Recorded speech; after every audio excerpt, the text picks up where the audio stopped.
might be Hi, Karen. Hi, Rod. Thanks for having me. Thank you. You might be the best person to ever hop on Crowdcast for the first time. What? Why? Yeah. I know. It's just I don't know why, but it's just always something, It's just it's not Zoom, so it's like, it's just my camera, my computer. You just I inviting Bing, right bang, on. boom. Well, I was trying to figure out, can you blur a background? I'm in my bedroom. We just moved the computer into the bedroom, and so it's just a bed.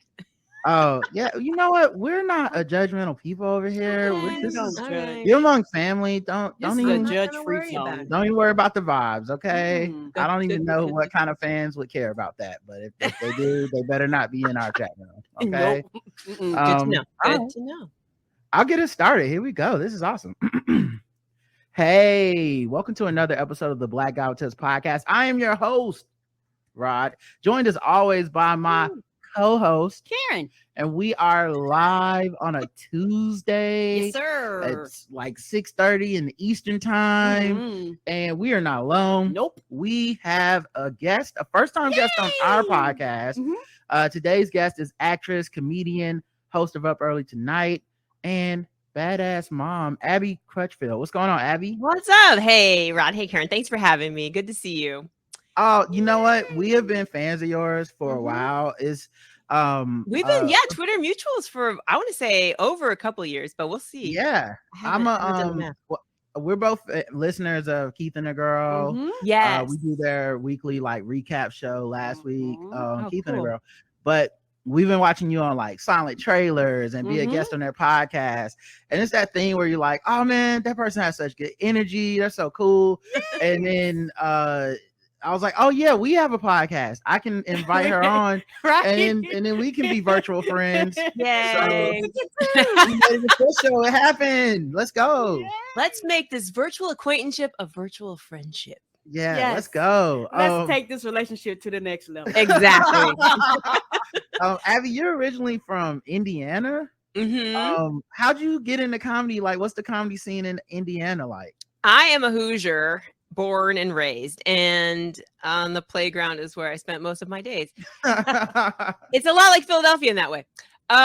Let's see. How did I get into comedy? I guess the same way a lot of people do when you're not in New York and LA, you just go to the local open mic. However, when you say open mic in New York City, it's like soul sucking. Nobody's looking at you because everybody's a comedian looking at their notes.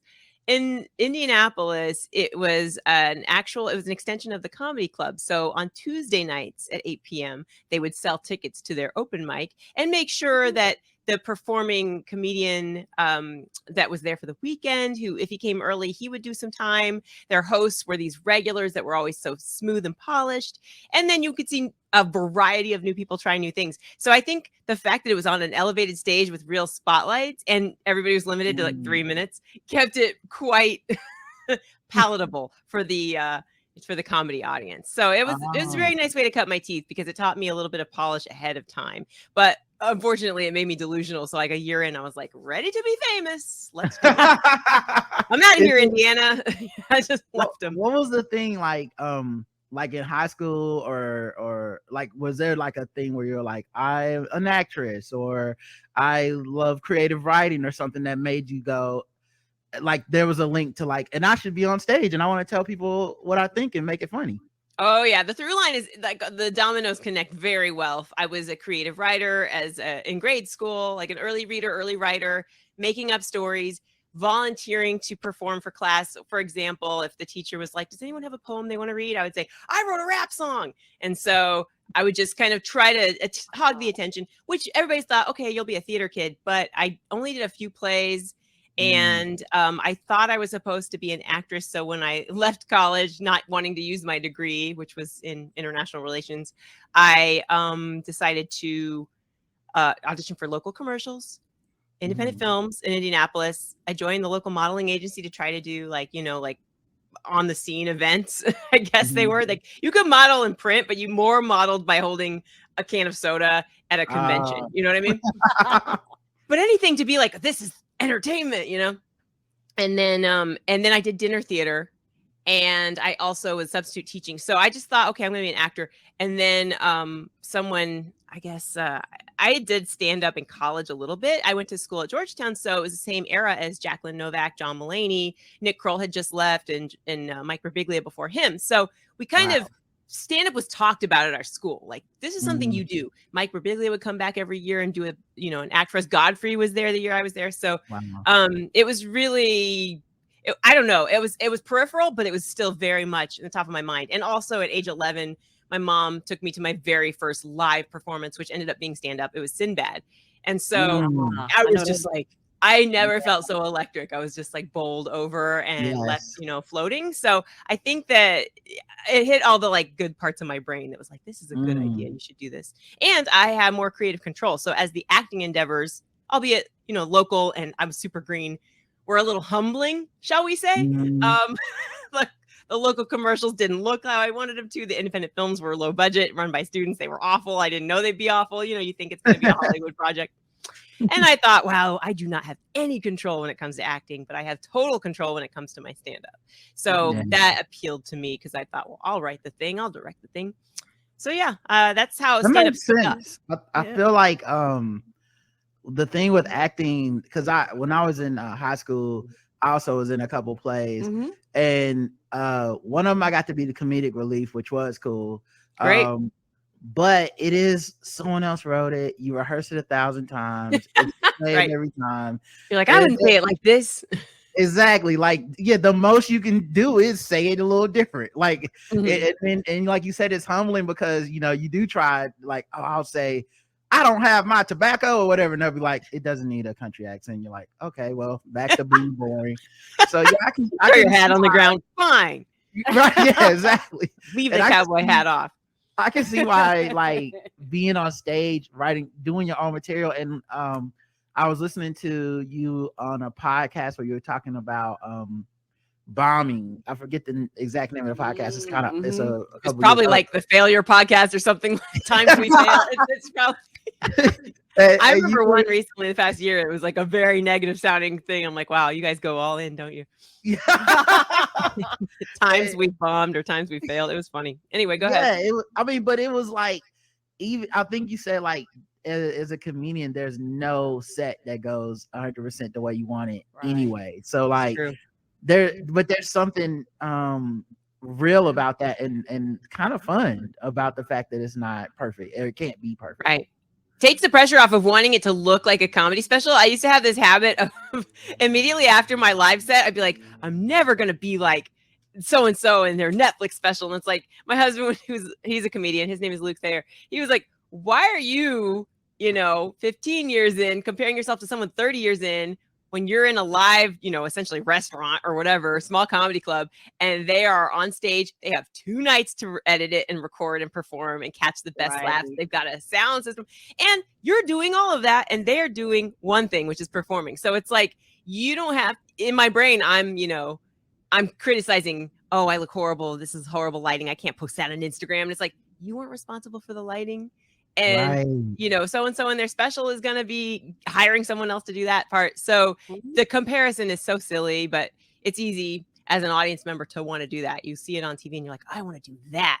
But to know how the inner workings of it and to know that you did you connected with the crowd, you worked out whatever things you came to work on. Like, that's the more important thing.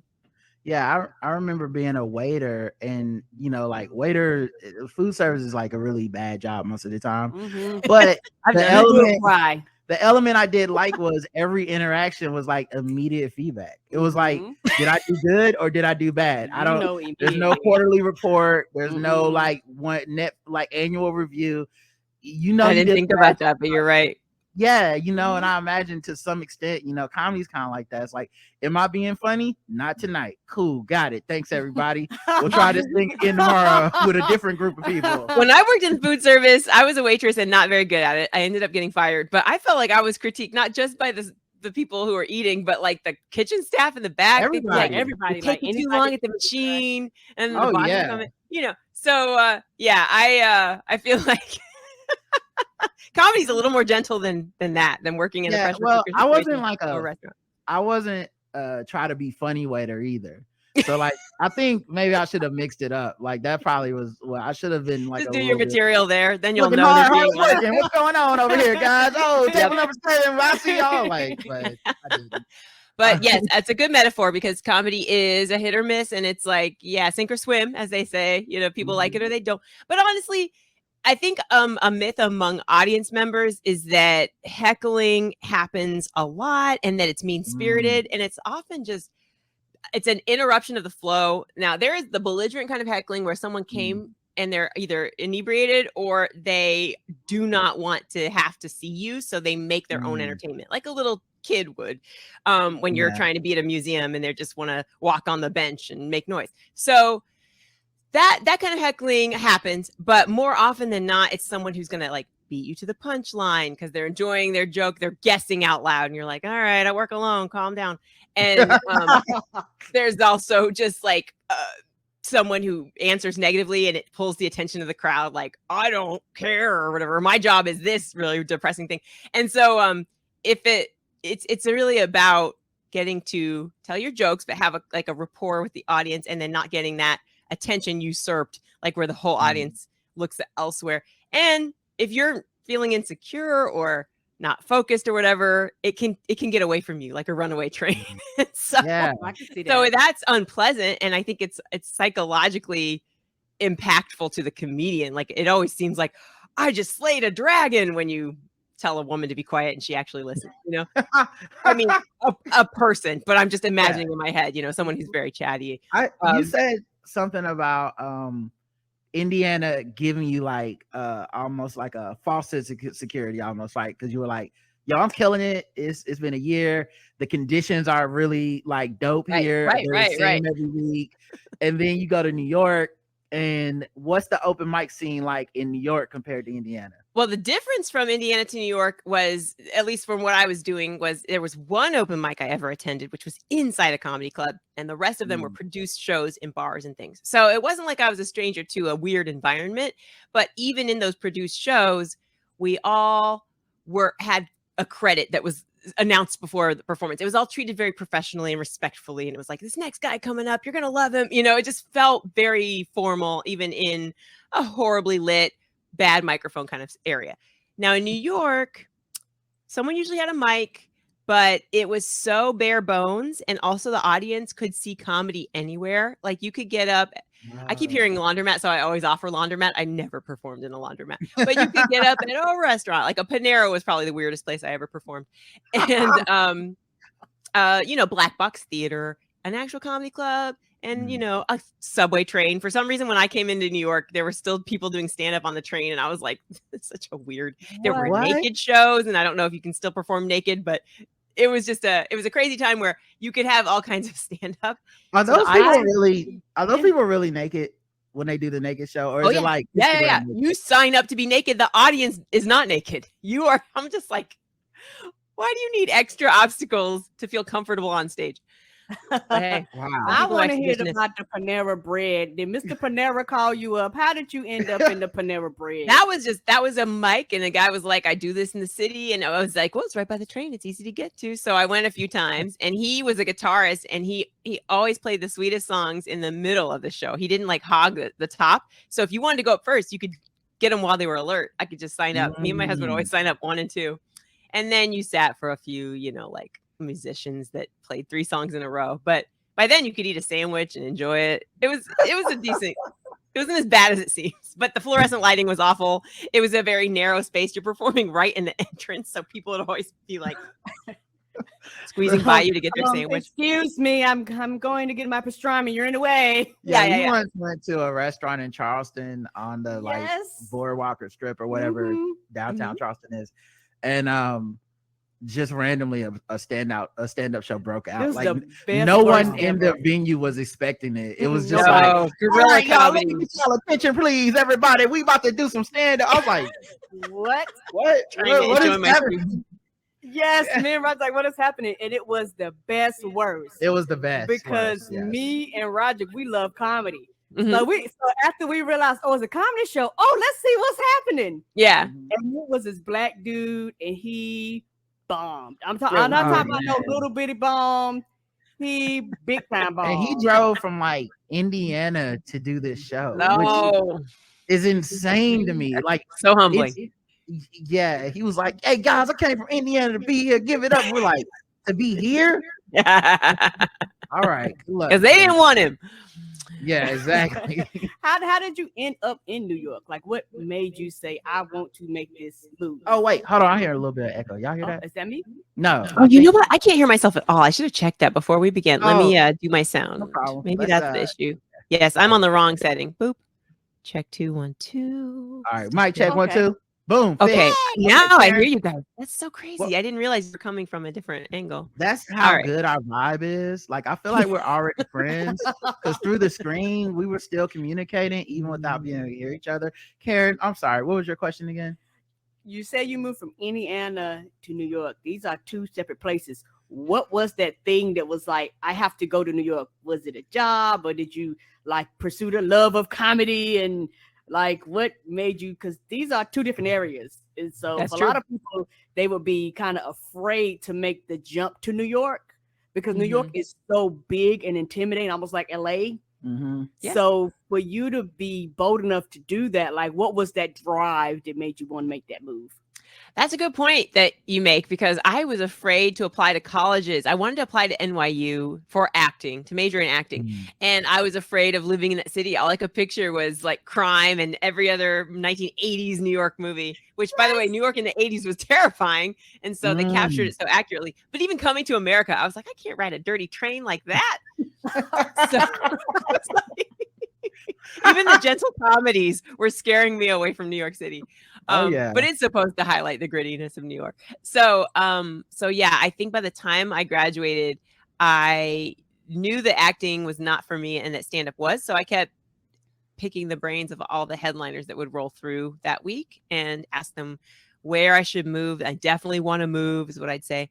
And at the time, you had options. There was Minnesota was a good comedy town, Boston, Chicago, LA, and maybe even Seattle. People are saying Seattle, there's a lot of, because they had a lot of rock venues, so they had a lot of comedy shows up there, and New York. And so I thought, well, out of all those, Chicago's too cold, and I don't know anything about Minneapolis, and LA is too far. So I thought New York was easier to get to. And I also wanted to face my fear. I was like, I was too scared to go in college, and now I missed out on 4 years in New York City, so now I'm going to go. And then I saved up for a year. I just saved up as much as I could. I picked a number in my head of how much I wanted to have when I moved here. And then when I arrived in New York, I hit the ground running and applied for temp work. I forget who recommended that to me, but it was better than being a nanny. I thought if I go to LA, I'm going to be a nanny. But I thought I would be a nanny for like an A-list celebrity, and then they would see me being really creative with their kid and be like, you should be in pictures. So I had a whole plan.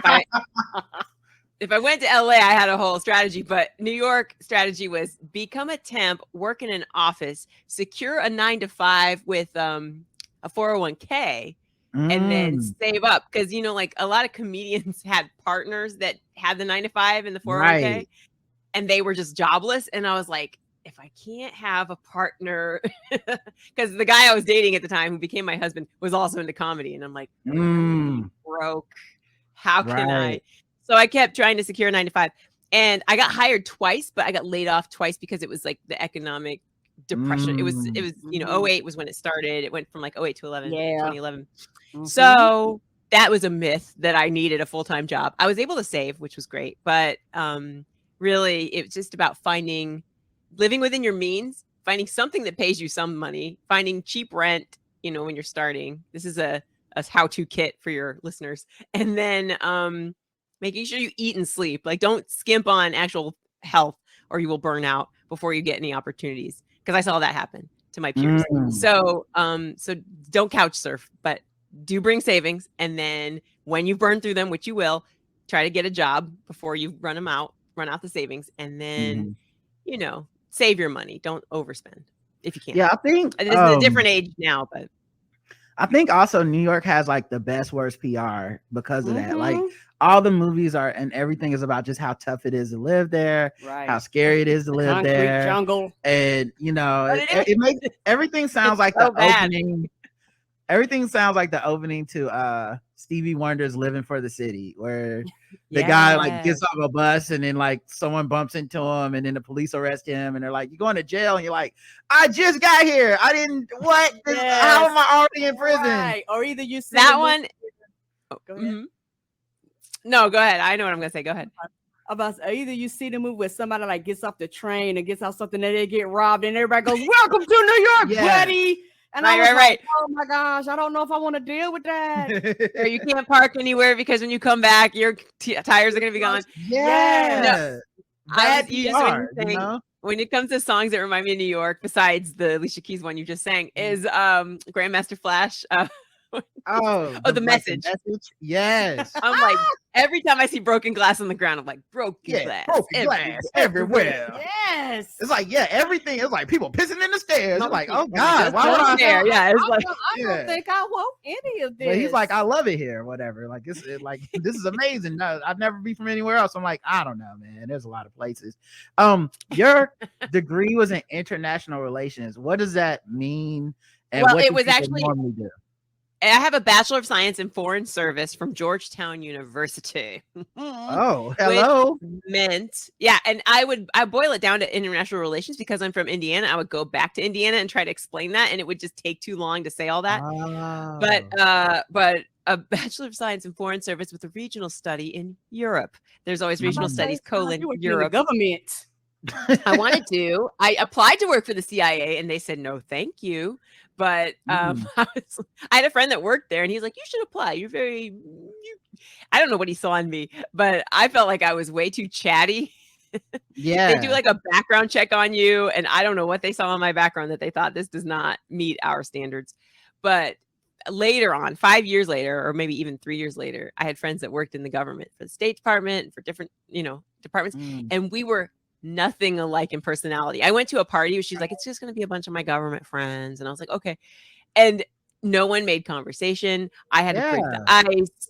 People, the stories couldn't even carry. And this is an indictment on everyone's character. I'm going to overgeneralize now. But I was like, this is why I did not get in. Because maybe because I smiled in my photo. I don't know. But it's just honestly, that was like, you have too much personality. Get out of here. I was listening I told myself. I was listening to the podcast where you talked about that.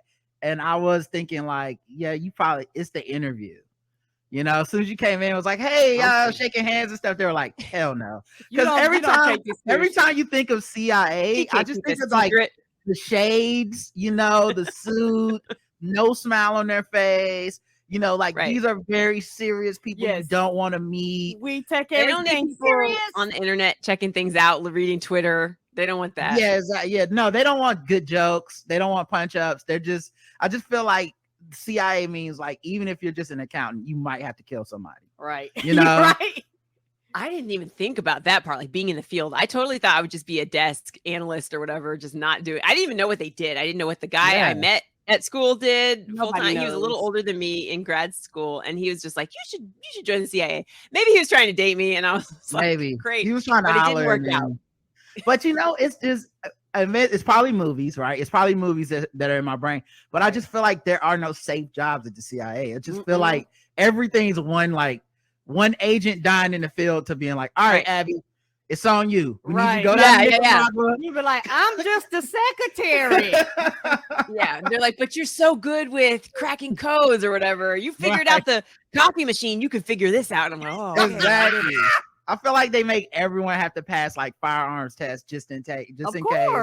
And then next thing you know, you're from like working on fixing the Coca-Cola machine to like now you're the head in charge of Brazil and you got to go kill some people. And I don't know, it's just scary to me. Also, the thing about the CIA that's scary is like, maybe I'm not a kill guy. I'm just I just do accounting. But there's like other countries who are somewhere like, this accountant, if we can just get to them, we can. So now I'm in danger. I'm just a regular person, and it's just I can't go see my kid's basketball game because, like, Vladimir Putin sent some people. I'm scared. And you know what? And I also think, baby, that's why people just go. I work for CIA. They don't actually go into detail about a job description or anything like that. Like, what CIA person actually goes? Well, this is my title. But then what happens when like Trump is in charge and Trump just has your name in Mar-a-Lago in his bathroom?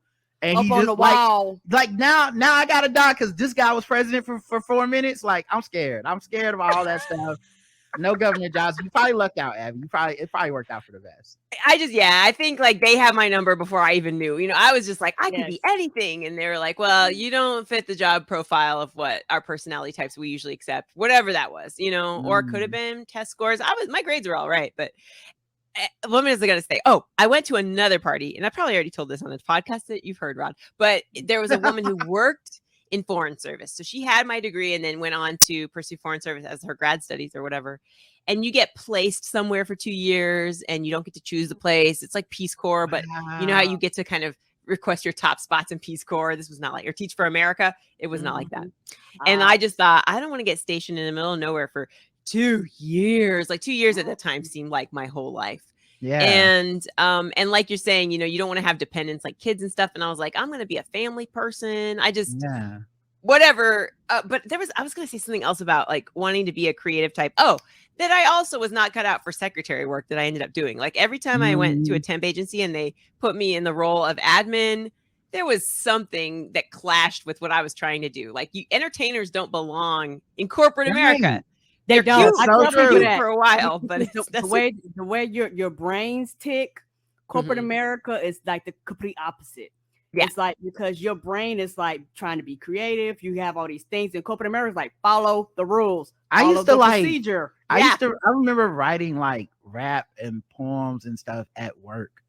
Like I'm supposed to be working. I'm like, oh, you know, it'd be dope if I was. And it's like that's great. That's how you stayed engaged, probably. Right. I mean, it worked out for me on the long term, sure, but at the short time, it was a lot of like, hey, so we noticed the TPS reports were a little weird. I'm like, oh yeah, because I was writing a blog post about the top 10. I think I rewrote Biggie Smalls, the 10 crack commandments into the 10 weed commandments and send it to all my friends. And I probably should have been doing that report, you know? Yeah. I mean,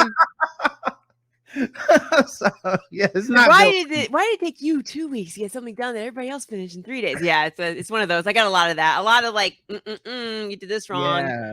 There was this one time you're supposed to complete someone's expense report. Like you take all their receipts, you collect them. At the time, you had to tape them to a piece of paper and photocopy it. I don't know if people do this anymore. They just and digitally scan programs because I've worked on the program. Now everything is digital now. Good, but yeah, bless that. But at the time, like you really had to be good at keeping track of things, which I was not. And so mine would just go for, I think 3 months was the longest it went. And they didn't know. They just assumed I was doing it on time, like the people I worked for. Right. And my fellow secretaries who are my friends, we'd have lunch together and they'd be like, looking at me like, you can't do that. You can't, they have to have this. Everybody's gonna get audited. Yes, yes, and people are gonna be looking for their money. Yeah, I would like, and my thing was, work was for me. It's like an off-on switch. So sometimes they would be like, right, you know, go out, you gotta socialize, you gotta network, you gotta talk to the people in the office. I'm like, cool. But then when I did it, it would be too fun for them and too fun for me. And then I'd be like, you gotta dial it down a little bit, okay? You gotta be at your desk. You're being a distraction. And it felt like I was always on a roller coaster of either way too much, way too little. And I just didn't need to be there. I do picture you though, getting the CIA job and then still trying to do stand-up. And now you're doing CIA stand-up. I love That's awful. Exactly. That's what I felt like. I was too blabby or something. They're like, I can't. Yeah. Like I'll be joking about the top assignment. Yes. I can see you right now. That was like, look, we can't have you making the terrorists laugh. That is actually against the rules. No, this like, is not oh allowed. man, you guys heard about these launch codes? Oh man. Right. I heard you killed 2 agents. I wish I could have seen it. They were like, you can't do that, ma'am. Oh my gosh. So yeah, I wouldn't have lived very long, I guess, if I was doing that. I look back on that. About a terrorist though, they'd brought you on. Yeah, I'd be like double crossing everybody. There'd be movies about me, you know, and then I would want to play in them. But I'd be in jail. I'd be in prison. I was gonna say, I look back on those times where I felt like, oh, I'm so bad at this job as an auditor. I think that was one. I had worked at Bear Stearns, like as I was a temp and hired at Bear Stearns. I'm so bad at this job as an administrative assistant. I'm so bad at being a pizzeria. I wasn't a delivery person, but like a server at a pizzeria. And bad at a cocktail waitress. I'm so bad at being. I was good at like childcare, but I never lasted long with anything. Like I was just like, ugh. Everybody keeps complaining about how bad I am at stuff, and then I just quit or I get fired. I don't feel insecure about that at all, because all of that was just pointing me of where I needed to be. And you realize if you're a young person who is like, I hate this job, good, because you're supposed to know when you like something and when you don't. Like. Right. Be professional. Don't do what's required of you, but then leave. Right. We are not our parents, because, a lot of my older family members, a lot of them worked jobs like 20, 30 years and retired from them, got all kinds of plaques and certificates, because that's what they was taught to do. And they be like, get a good government job or get somewhere and then never leave, where you're completely underpaid for decades. But now it's not like that. People are like, I think also like it's healthy. Right. That's a healthy point of view to have, of like, it's not that I failed at this job as much as it's like, it wasn't for me. Right. And right. wherever I'm moving on, that's where I'm trying to always find a place I'm meant to be. And that's such a good way to look at it, because so much of, especially in America with capitalism in our society, it's very much like pass, fail. There's no such thing as, I worked there 3 years, it was okay, and now I'm moving on. It's always like, you failed at that job, you didn't become the CEO. So I think or you're not a team player and you're like, dang, I want to be a team player, but I just hate it here. What team? I just hate this team and this. This team is. I don't like any of these teammates. You're like, I want to play basketball. I did not come up for ice skating, so that's why I shouldn't be here. It was not international relations. It was foreign something. What's your degree? I forget now. Foreign service. Foreign service. Okay. Yeah. Foreign service. With foreign service, you had to learn different languages? I did. I became fluent in Italian and French, and I studied abroad in Italy and France for that my junior year. And I made lifelong friendships, which is very sweet. But I recently tried to flex my skills with somebody. I don't use it every year, and it's been like 20 years. So I have books at home, and I watch YouTube videos every now and then to try to stay fresh. But I met I took my daughter to kindergarten for the first time, and they had a parent meet and greet. And there was this man who was local. He's not from Italy, but I heard he spoke Italian. So I came up to him and started speaking Italian. I'm like, hey, I heard you speak Italian. I just heard from your wife. And he's like he just totally came at me. And I was like, it's been a while. And so I was like, hang on, let me hear what you said. Okay, now I'll try to answer. And he was just like, how have you not, we live in Brooklyn, have you not found anybody to speak Italian with? And I'm like, none of the Italians here speak Italian. What are you talking about? Right, yeah, exactly. He's gonna walk into a pizzeria, forget about it. They don't know what prego means. It means you're welcome. And that's an arrogant spaghetti sauce, I think. It really is. We're not as cheap as ragu. You're welcome. You look like a class of your family. Prego. But that's that's cool that you have those skills or whatnot and have the ability to do that. I feel like speaking different languages is something so many people aspire to. It's probably why all those apps make all that money, like Duolingo, and then everybody quits after like 2 weeks, like Peloton. But like you made it across the hill. Like congratulations. I remember too. You get immersed there because you're studying abroad, but you're also taking like classes before and then while you're there, and then afterwards you get tested on it. And after I studied in France, my very first test of fluency, so they could like give you an evaluation and you could finally get your degree. It was like end of the year finals. I was so stressed out that I just blanked when they're talking to me. And the only thing I remember him saying, the whole thing was done in French, but I just kept like stuttering and tripping up and looking down. I started to cry. And he goes, "We're not going to bite you, Abby." And I was like, I know it's not that. But just that phrase of just like, is that what I look like? Like I'm just terrified here.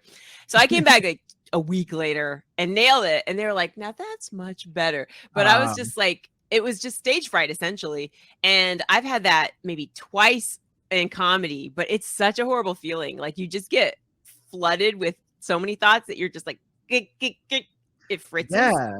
I don't know. Do people get that in every other job? I have no idea. Maybe if you deal with anxiety. But yeah, I was gonna say that sounds more like do people who have anxiety get that? And the answer is yes. Does that happen everywhere in the world when you have anxiety? Okay, good. Yeah. Imagine a thing that happens and there's someone somewhere like, what? I have to transfer my plane ticket. Does everyone cry when they transfer their plane tickets? Like, if they have anxiety, they do. I get it whenever it's so stupid, and I know I've learned to do visualization to get through it, but it's every single time I make a doctor's appointment, and not like when something's wrong. I mean, like it's my annual. You know what I mean? And I'm like, oh God, it's here. It's what are we gonna do? I'll probably die. Well, I should just die. Like, don't give me bad news. That kind of thing. I don't even know what it makes no sense. It's like I feel like I'm gonna fail the doctor's appointment or something. Like I don't know. Impossible. You don't get a grade. Yeah, I don't know everything about me already. It's like I'm gonna walk in there and be like, what? Oh my God. First is the questionnaire of like, do I have this? Have I ever felt? Who in my family has? And you're just like, I don't know. What is this? Right. You're like, oh, it's too much to think about. And then I'll push it back like a week. And then I'll go. It's so stupid. I don't even, but yeah, it's an anxiety thing for sure. But it just makes stupid stuff difficult sometimes, or mundane things. That's just people's personalities, because I'm almost the complete opposite. I don't mind going to the doctor's appointment. I always crack jokes in the doctor's office and with the nurses and things. And so by the time I leave, they'll be like, this is the most relaxed thing ever. You know? I like that. I always hear stories about like celebrities that are like that. They're like, they just made friends with the whole staff, and the whole staff loved it and looking forward to them. And I'm just y'all can be all day. I'm just here for. I'm very much like, this is a transaction. I pay the copay. You do your part. We don't look. Let's not even look each other in the eyes. I'm not.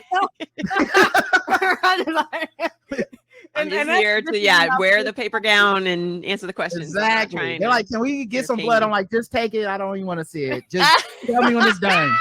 Okay, cool. Y'all text me and let me know. There is that. There's peeing in a cup and you don't want to miss the cup. There's like getting blood drawn and you don't want them to miss the vein. Yeah, or too much. Well, goodness. Yeah. Who has that problem? You know what I mean? I do, because sometimes too much. Yeah, the stream is too hard, and I'll be like, oh, wait a minute. It's like performance anxiety. It's like you're too relaxed, Karen. You're like too comfortable at the hospital. Yeah, because I've had that happen before. I'm like, well, shit. I'm over about to tell her like, come on, man. This has never happened before, you know? Yeah. You're talking to See, I'm opposite. I'm like a 5-year-old. I always got to pee. So whenever I go pee, good, I got to anyway. One time Karen had to take like a drug test for a job. And so we went to like wherever you take the drug test. Karen she pees before the drug test. So then they're like, they take her back and they're like, we need some more pee. And they're like, she's like, I just went to the bathroom. So she had to drink bottles of water. Yeah, they give you. Yeah, I'm sure they have that. There for like an extra hour till she was ready to pee. And you can't wait to leave. You're like looking at Burger King across the street. Like, can we just? And most of the time that is the one time. Most of the time I don't. And they were closing. It was like the end of the like they were waiting on us. Like, do we need to run our fingers under some water? Like, what do we need to do? So also, you hosted Up Early Tonight, and I watched it on Hulu, by the way. Great. I enjoyed it. I liked it. I didn't know what it was going to be like, because I remember what I recorded, but I didn't know about the sketches and the music. I thought it was cute. I loved it. Yeah, I was gonna say, so how did the idea come to fruition? And I know, like, it's like y'all recorded and then the pandemic happened. Like, which damn, it was prime pandemic. It was October 2020, and then it debuted in December. So pandemic kind of hit publicly, and quarantines were happening around March and April. And so by summer, people were trying to get out of their house. I think quarantine was lifted, but still like all these businesses were shutting down. We were just coming out of our homes and realizing like what wasn't there anymore. Like, oh no, they had to close. Oh no. And you didn't know who to trust. I don't think did they have a vaccine yet? Yeah, they had a vaccine by June. The first one. Yeah. The few that were, some were good and some were horrible. Right. The first wave vaccines, which were all touch and go, like people were scared. But so by October, it was like to shoot a show, and some people were returning to shooting shows. We had no audience, but we had a full staff and crew.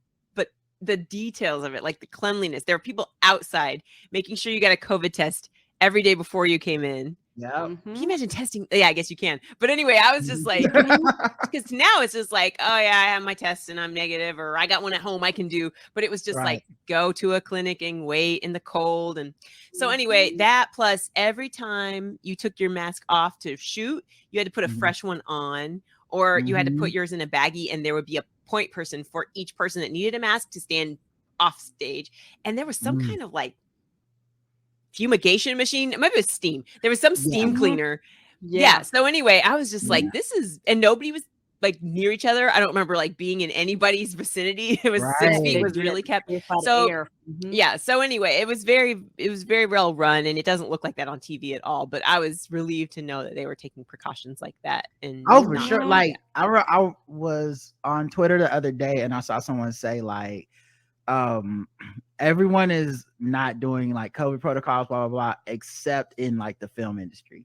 And the reason that is because there's so many unions in with TV. The writers have a union, the actors have a union. So of course they can negotiate and be like, we're going to actually protect our workers. But everywhere else in America is like, there's not a lot of unions. So it's just like, if you work at McDonald's, good luck, you know? And when I was writing for Game Theory this year, like every day COVID, twice a week COVID test, a bunch of symptom checks every day, every morning. Like it's like it was night and day. Like when I came back to North Carolina, I was like, as soon as I hopped out the plane, I was like, oh yeah, oh this sucks. Oh, I don't know. Did it exist there? Yeah. So going back home to Indiana, and we had 2 weddings to go to in 2020. It felt awful. I was just so terrified. Yeah. Of like, why are people doing this? I love my family, but I don't understand them. Right. And just, it was just one of those things where you couldn't go virtual because they didn't offer a virtual option or something like that. And it was just so stressful. It was so stressful. I know, it's that weird thing where like, because the way COVID works, you're gonna be fine while you're there. You're gonna have a good time. It's that week after that you like, a tickle in my throat. What was that? Oh God, I'm dying.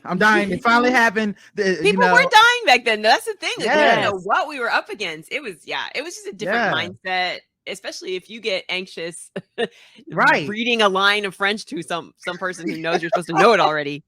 You just forget like what night Abbi Elementary comes on. You're like, this is long COVID. The dementia started. I thought it was Tuesday. It's actually Thursday. It's all downhill from here. And I can imagine most people listening, the second day throat tickle, it was eat something and then smell something. I was doing that. That's for what a I while. said. Yeah, I was eating something and then smelling something. When they say like everyone's gaining weight during the pandemic, I was like, no, I'm just testing for make sure I have smell and taste. I'm just routine protocol. I gotta check this Lay's potato chip one more time. Okay, it's still working. I'll be back in 15 minutes, you know. Might go finish it since I started it. It tastes good. I better order some more Instacart just to check tomorrow. How was it getting to host the show? And then like it sounds like you said like you didn't. So did you not get to see the sketches, or like how did it all come together?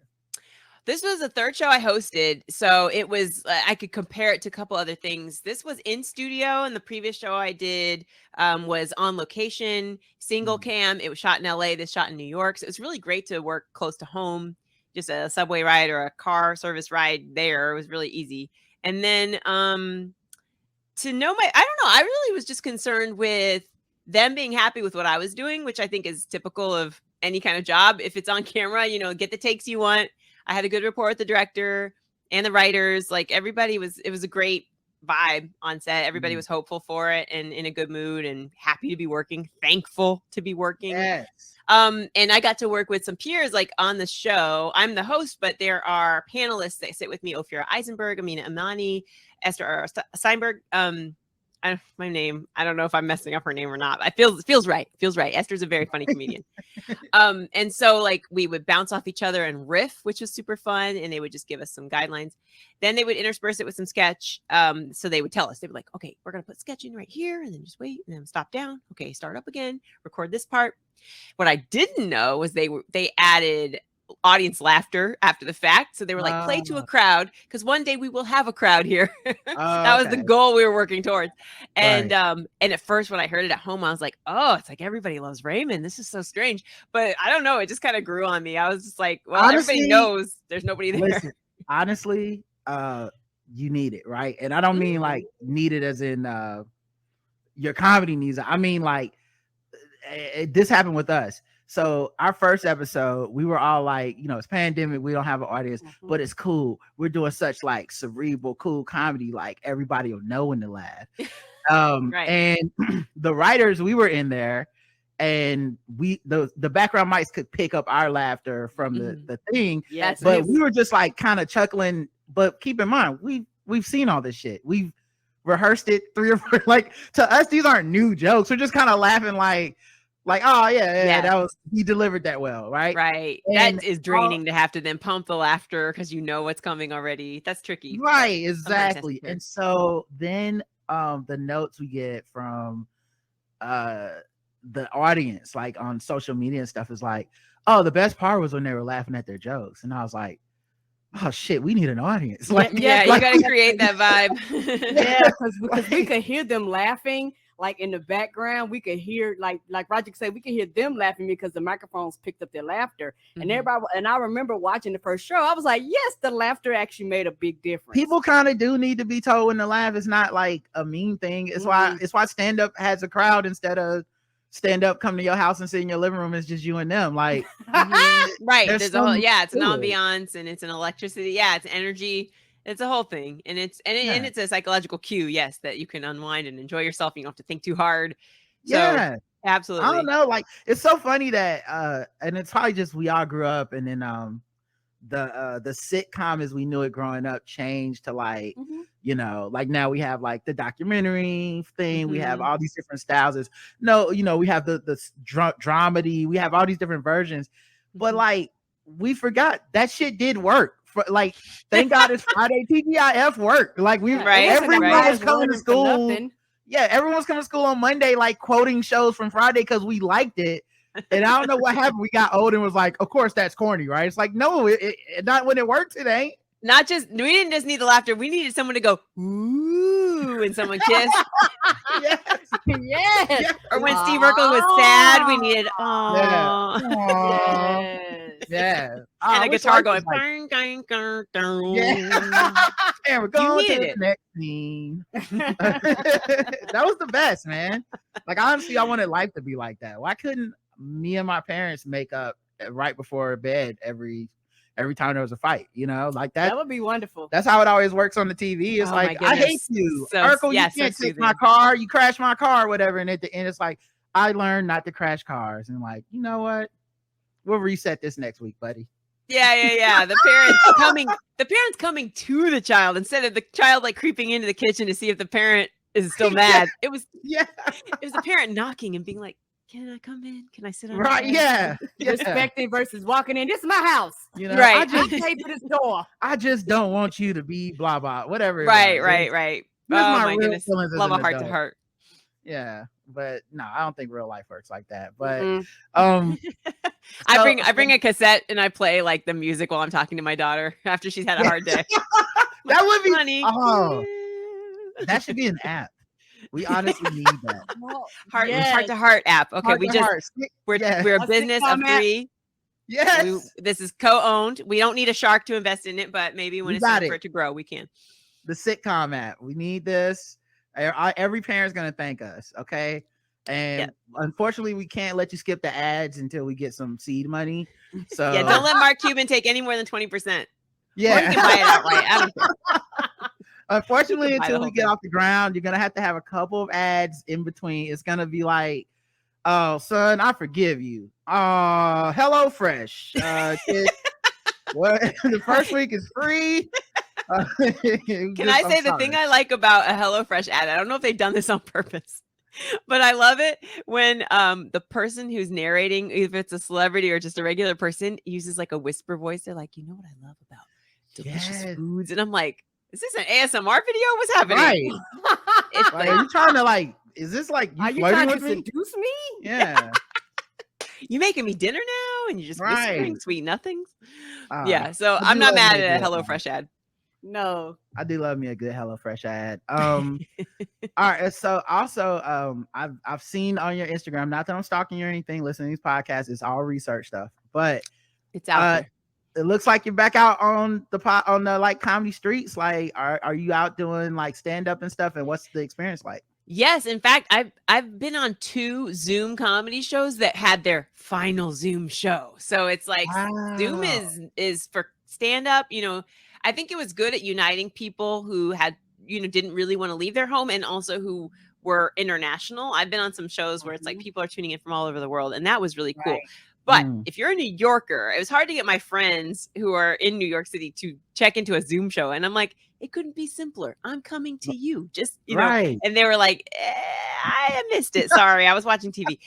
And meanwhile, since we're all coming back live, and granted, some stuff has been back, but like now that it's more regular, people are like, tell me about a show. And I'm like, yeah, I got one this weekend. They're like, great, I'll be there. You know, they're excited. They're excited to be back out. People ready to be back out. The earth is healing. Everything, listen, people are getting shot again. People are getting stabbed.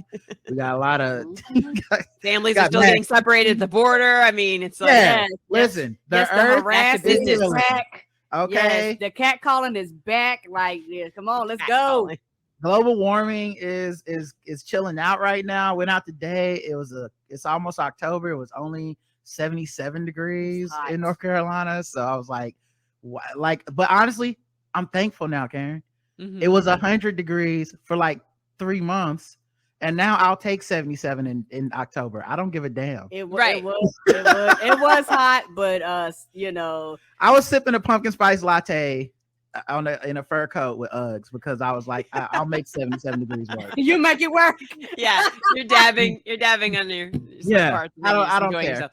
Well, it's been 70s in the day here in New York, but it's like 50s at night. So if you stay out without your hoodie, you're like, woof. Dang, that's winter, perfect. I get it. You're coming. That's what it should be here. Like, it's just global warming just moves everybody's weather like one floor higher in the building, you know? I wouldn't even say it's that predictable. That's a good metaphor, but I'm just like, I can't even make sense of it. It's like true. It's super hot and then it's super cold. Yeah. And it's like, I was looking at the forecast and I was like, oh, cool. It's going to be cool this weekend. That'll be nice. And it's like, because there'll be rains from the hurricane. I was like, oh, oh yeah, I should have known that was a polar bear goes by on a little piece of ice. It's like, you're like, the penguin from Happy Feet is outside. So I don't know. Something's wrong. Right. Well, Abbi, it's great having you here. We do segments on our show. Okay. We talk about like different news. And we'd love for you to hang out and do a couple segments with us before we wrap it up. Happy to. Thank you. All right. The first segment, we have music for the segments. Okay. So great. There's gonna be songs. They're normally less than a minute. The first segment is a song that is a segment that we like to call Fucking with Black People. Okay. And I'll explain it after this song. Shout out to Will Smith. Oh wait, that's the wrong one. I meant this. No, although it made sense. It worked. Hey, we're just fucking with them people because they black. We're just fucking with them people because they black. We're just fucking with them black people. We're just fucking with them blacks. We're just fucking with black people. Hey. That's a crowd pleaser.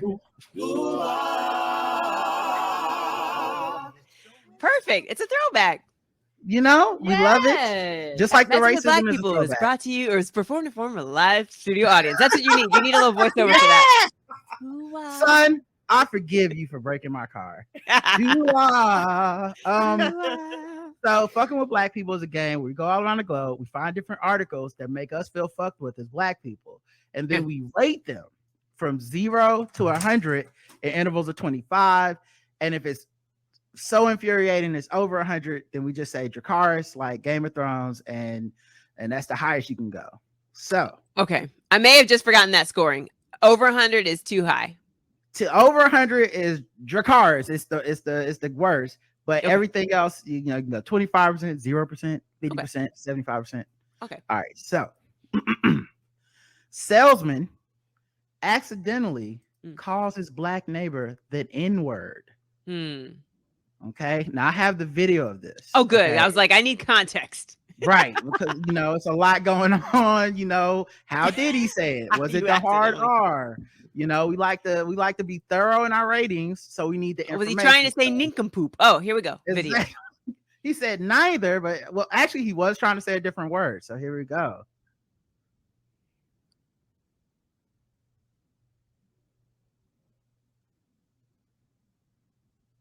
Okay, nice enough. Got 28,000 retweets. Oh, I just realized. Can you hear the audio? I just remembered. I cannot. No, I can't. Yeah. I was in my head making it up. 1 second, I got you. I forgot about. I'm so glad I remembered that the sharing thing is weird. It's like you have to change it. Are you two in different rooms of your home or different locations?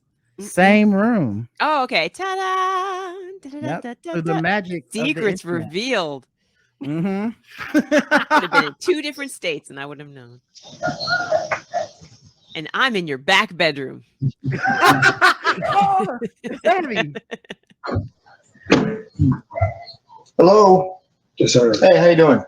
Hey, sorry to bother you. Can hear this audio now, right? Yes, crystal clear. All right. Sorry to bother you, he says.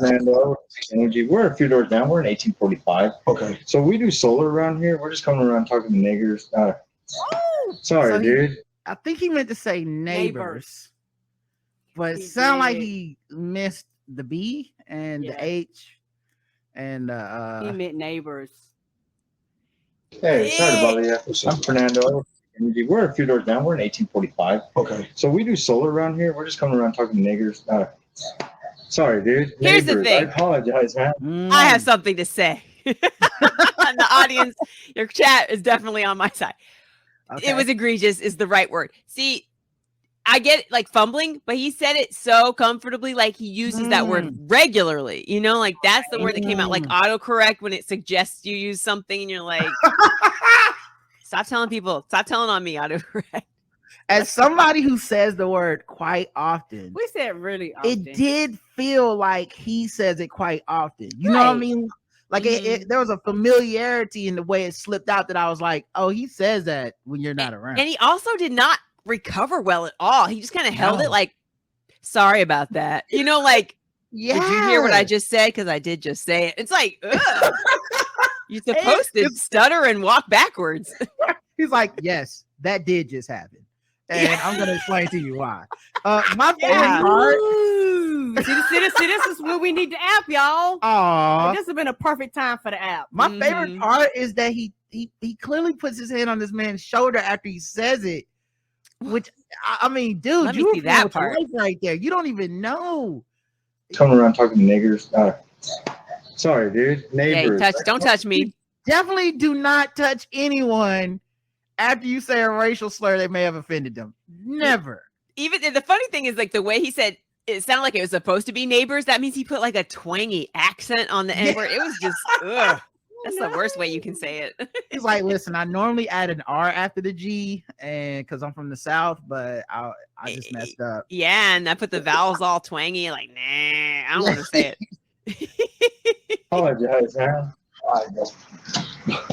Okay. No, goodbye. man, that wasn't even. Bye. That was horrible. Never come back. That is the saddest walk away, honestly, since remember the Incredible Hulk? Like, yes, of course. Like that music should. No, man, that wasn't even. Go think about what you did. How did this man handle it? Did he just say go away? Yeah. Went back into the house. Oh he man, said, he really leave my property, that. Sir, and don't touch my. He's like, oh, that's my job. Is that him thinking? Yeah, what is he thinking there? Is he thinking? He's fired. Is he thinking? I think that was a Ring doorbell. Is that what he was thinking? I think that might be recorded. I think I just. Oh no, that was a Ring doorbell. He's lucky his face is blurry. Oh yeah, oh, man. It's what's weird too. If you're the company, I don't even know how you fire him to be for real because he has the plausible deniability of misspeaking. But don't companies get to fire you for anything, and you say this is not consistent with our brand? A lot of places, if you're in a right to work state. if you're in the right state, if you're in a right to work state, I mean, you can sue. Yeah. I mean, you might even lose the lawsuit, but it might be worth the PR to be like, we don't play that at our company. We fire people even if they misspeak. Or just recuse yourself. Be like, I'm already going to look for another job. That's hard. I've never been in that position, so I really don't know what it's like, but I also know I don't do stuff like that to get in that position. So I do wonder, like, because I think it definitely is a side effect of anxiety. I'm one of those people that obsesses over, like, the time I told my 10th grade teacher I thought she was pregnant, and she just had gained a little weight, and I'll never forget the being in that memory. I'll die. I'll be on my deathbed, and I'll still remember that day. Right. If I accidentally did this, I don't know I jump off a building. I don't even know how I could ever, like, if it was a pure accident and it wasn't intentional. I still couldn't live with everyone having known that I made this mistake. It's hard. I'm sure. I mean, I put my foot in my mouth a lot. It's not in that same way, not in like an ethnic slur way, but where you just don't say this, don't think about that, don't say it, and then you say it, the first thing out of your mouth, and you're like, "Oh, I'm sorry, I did that. That was dumb." I almost feel bad for him because, like, he didn't get his full value for the N-word. Like, if he is a racist, that's the least racist way to say it. Like, he should have. He couldn't even like make a sale. He couldn't even like put a cross in that guy's yard or something. You know what I mean? That's the worst time to. I wonder, why is it so on the tip of the tongue when you're working? It's like, is this what worked for the other customers? He knows that neighbor's house. He drives by every day and he thinks to himself that N-word. And then he was like, "Oh yeah, I got to go out to the Johnson's house today," and it just slipped out. 0 to 100, intervals of 25. Karen, I'm going to give this a 100. Okay, 100. Because he says it regularly and he didn't close the deal. So if I'm the company, I'm mad. I'm like, you did not make a sale, and you got us to the point where we might get sued. You know what? Because maybe he could have closed the deal if it had been like Herschel Walker's house. You know what I mean? Like, like if it was like Candace Owens' house, maybe they would have been like, you know what? I appreciate the honesty, my man. You got yourself some solar panels, man.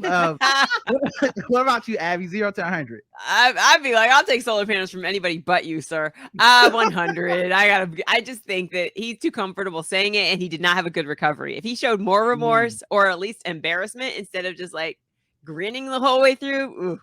Yeah. I give it a 75 for several reasons. First, the pure look of horror and regret that man's body language gave after he did it. He didn't know what to do with himself, whether it was for good or bad. Didn't know how to respond. He definitely did not mean to say it, right? Yeah. Even if he was thinking it. 2, we now have less green energy because he couldn't. There's no way he's gonna sell those solar panels. Nope. So, like, I'm for green energy. For the planet. We should have to endure it for the planet's sake. Right. And then 3, this video is out here. I feel like the black dude should have used it as leverage to get him some free solar panels. That's what I would have did. Okay. I would have I would hate for this to be tweeted out. So I'm gonna need to get them solar panels 75% off. Okay. Right. Yep. I want 7 solar panels tonight. And I don't think he was trying. I doubt he was trying to get that man canceled. I think it was more like a public service announcement of like, don't let this be you. And so I like that he went public with it. I don't think I would have actually, because I see too much stuff. And it's not the time. Right. Oh, and you know what? Technically, I guess he could have blackmailed him, and maybe he didn't pay, and so he had to put the video out. So you know what? Then that man would have like legal leverage against him. So I feel like this is the smartest route to go. All right. Well, I think we got to the bottom of that. This one comes from the world of comedy. This fucking with black people. Let's see if I've seen it. White comedian fired after he allegedly used the N-word performing on Carnival Cruise and got exposed on social media. Not on the Carnival Cruise. You ever be taking a cruise? I come here to eat all you can eat buffets and shit. I didn't come here to be called a slur. You don't ever want some edgy comedy? I'm here for the mimosas, sir. Right. I feel like this one, there is no way.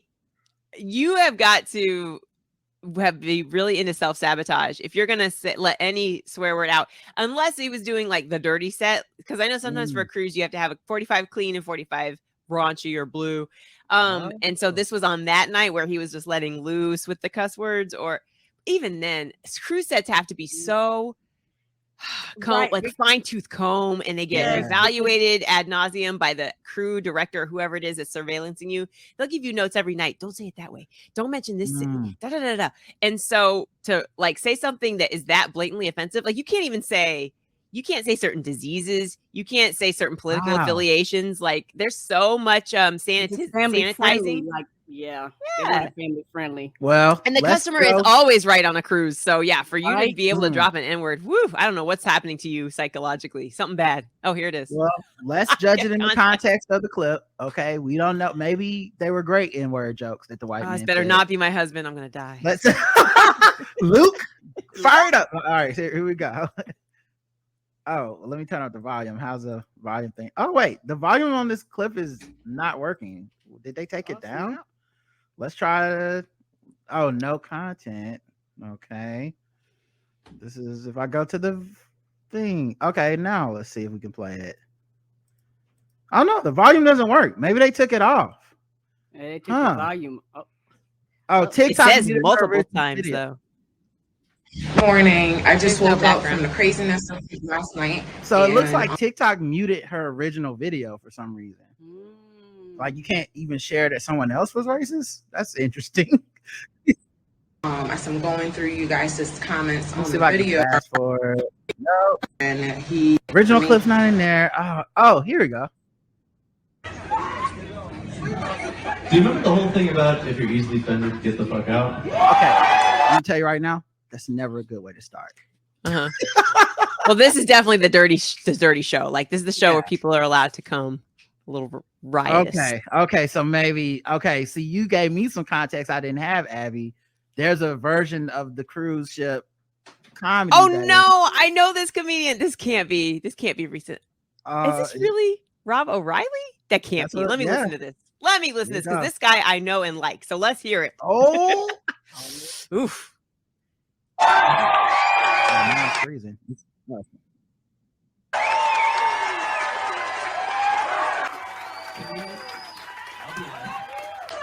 I'm sorry I offended you. Like, so he's already. The fact that you are clearly sensitive means you should just leave. Just leave. That's not. What was the offensive part? Oh my god! Do you remember the whole thing about if you're That's not even the N-word part. No, telling them to leave if you don't like it is fine. Yeah, wow, I really know this guy, and this happened September of this year. Jeez. Yeah, according to this, he got fired too. What on earth? I have to see context. I'm sorry. This is like, no, I hate this when when you're not supposed to side with a friend, you're supposed to clearly hate the person. There he is. They found.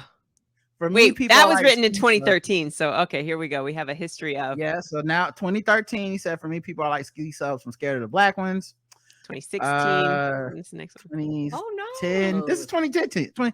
When I look at my fellow man, I don't think that guy's black. That guy's Puerto Rican. I think that guy's 2010 though. These are throwback. 2011. Yeah, that's back when people. It was a different time. Right, I have bad jokes. I've tried to scrub. Yeah. I think everyone's deleted. You're supposed to delete these. You're supposed to delete these, Rob. Did you know? Today, everyone in the store acts like a crackhead broke in, come in at 4 a.m., buy half of it. Guess that's why they call it Black Friday. 2000. How have I never? This is awful. Looks like a MAGA person broke into his account and started writing. Yeah, I am shocketh. He deleted his Twitter and shocked. Dang, Rob. Yeah, this is the same clip. I don't know. Where's the? I want to hear the clip after the show. If we can't play it here, I'm going to listen to this because my husband and I did not talk about this, and I can't believe it. That definitely was edited down. Where's the racist clip? I feel like this is a terrible article that did not prove his point. They just found tweets, and I think everybody has tweets from 2010 that are, not cool. Yeah, doesn't mean they should have done them, but I just found a book. It's so funny. No, I'm not going to bring this up, but I found a book today and I was like, oh, should I save my early gems in case I ever, have someone who writes a bio about me, they're going to want to see my early stuff. This stuff was not good. It was like jokes about the homeless, jokes about rape, jokes about what else? Oh, cultures that were not mine. And I was just like, this is very, stay in your lane. Like if you haven't like experienced this stuff, why are you trying to joke about it? And I know my intentions weren't, I should offend everybody. I'm a regular Don Rickles. I was not like that at all. I think I was just trying to go for what's the unexpected topic and what's the turn. And it was not working for me. Like I was booing my own notebook. I was like, oh, can't believe you ever said this out loud. Boo. So would not recommend my own work. Boo. Yeah. I also so I'm not compelled by very early tweets because I know that that's what my generation was trying to do. But me neither. Like that's another thing too. Like I remember I used to listen to this podcast, and it was like this podcast where like, you know, they'd be like, this celebrity shouldn't have said this person shouldn't have did that. And I would be like, yeah, this person messed up or whatever. And they bring up really old stuff. And I'd be like, oh, I remember that or whatever. Mm-hmm. And then I went to that person who hosts that podcast, their Twitter account. They had like 30 tweets because they delete everything like less than 2 weeks old. Right. I was like, they're full of shit because have programs that you were probably saying some shit somewhere and you just want to never get got. So now you get everybody else. I can't prove it. Yeah, maybe people at Twitter can prove it. They have the archives, but us laymen cannot find it. We're not the private investigators we thought we were. So I'm looking up the video on TMZ. I feel like TMZ wouldn't have taken it down. They might edit it. Let's see. Is this this might just be him telling people to leave too. It's the same video. Maybe he's just so good at taking videos down, no one can stop him. Yeah. Maybe that's the key is you can't find the original video because his copyright lawyers and they took it down. So I feel like, you know, this is a hard one to judge, guys. You got to go by your gut. 0 to 100 intervals of 25, and we don't have the original video that offended everybody. Karen? I don't know. Without context, that matters. I think we may have found a loophole in the game. You can get rid of the content. How can I really say? Abbi, how about you know this person? I know this person, and I do not have experience. No, I know so many comedians who are like this, and he did not come on my radar as one of them. He was on the list. You know, so it's a shock. But I would say, you know, it feels like I need to invoke these terms of like bias and what's that called? Where you're like recuse yourself. No, where you learn white supremacy, so it's not sitting at the top of your mind, but it's like ingrained, and you have to unlearn it and become an anti-racist and all that. He needs to go to those classes if he didn't mean it on purpose, because it's kind of like if you're not going to take ownership of, I did this because I hate this culture and I'm finally found out about it. Like so many people now are bragging about on podcasts. I feel like then you have to do that work, which is like, okay, then you don't have enough Black friends. If you makes me wonder because like this stuff was not in your community. I'm gonna give it a 75, but similar to the guy before this, where it's like he thought he was trying to make people laugh, and comedians get paid for the attempt, not the landing, really. But then I don't know what the joke was, and honestly, I'd like to hear the joke. And I'm not even saying that as like a hater. Just I'd like to know where he was going with it or whatever, because sometimes it matters to me. Yeah, and he had a bit what I remember, and he used to always make me laugh. What I remember about his style of comedy is that he is likes to play on words, and he is a well-crafted joke. So like puts a ton of intention with his stuff. He's not just speaking from the hip, top of the dome. He is intentional with how he words stuff. I do remember an old bit where he talked about Native American culture, but he had a lot of puns that were tribal names. And people were kind of like either on board or like, I don't get where you're going with this. But it was, a First Nations audience might be like, no, thank you. Please stop. Right. But then again, like other people who like puns would be like, okay, this is just really corny dad humor. So I really would love to hear the bit. Although if you say the N-word, so I'm thinking if he chose to use it, he would be doing it as an act out. Anyway, I don't ever want to hear it from, I didn't even like when Louis C.K. thought he was so clever trying to. I didn't either. It's about like what you choose to talk about and why. That's what I always feel like. Like I felt like a weirdo because I remember, I guess in hindsight, looking back, the people that were applauding it were mostly like white people who were telling us that it was so clever. But it was like, Mhm. I remember people saying how clever, like, look at how Louis C.K. used the N-word. And I saw the stand and was like, that was That's not not very, clever. he just wanted to say it. Like, Right, that wasn't clever at all. like he just wanted to say it, but Right. just not with a Southern accent or whatever. Like, it's not, that didn't blow me away, guys. Right. Oh, that's my life. All right. Well, Yeah, I feel that. I would give it if I had to give it a number. Geez, I mean, I don't like to give people the benefit of the doubt with that stuff. So I'm gonna say 68, 60, 70. I'm gonna round you up to 75. Thank you. 75. You're with me. We're at 75. Karen's at not applicable. She didn't guess. Let me Yeah, I turn on get the an light NA. while you I guys need look no for the notes. content. Excuse me, one moment. All right. Oh, you're good. No problem. Not my score is not available. A good light. Let's get to the next segment. Okay, let's play another segment. This one is just about giving people props, specifically Black people props for getting money. Shout out to Will Smith. I hear y'all talking, but the only thing I'm listening to is that paper. Every day we get into that paper. Woo! I hear the money talk, I see you later.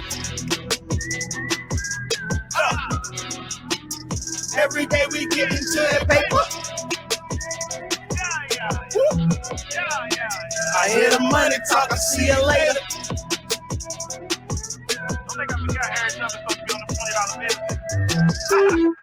That's right. This segment is called Black Capitalism. All Where right. we celebrate the Black people who get to the money. And this segment is actually sponsored. Never had this segment sponsored today before, but today's Black Capitalism segment is brought to you by AfroGrindCoffee. It's a Black-owned coffee company. If you know anything about Black people trying to get to some money, you know that we grind.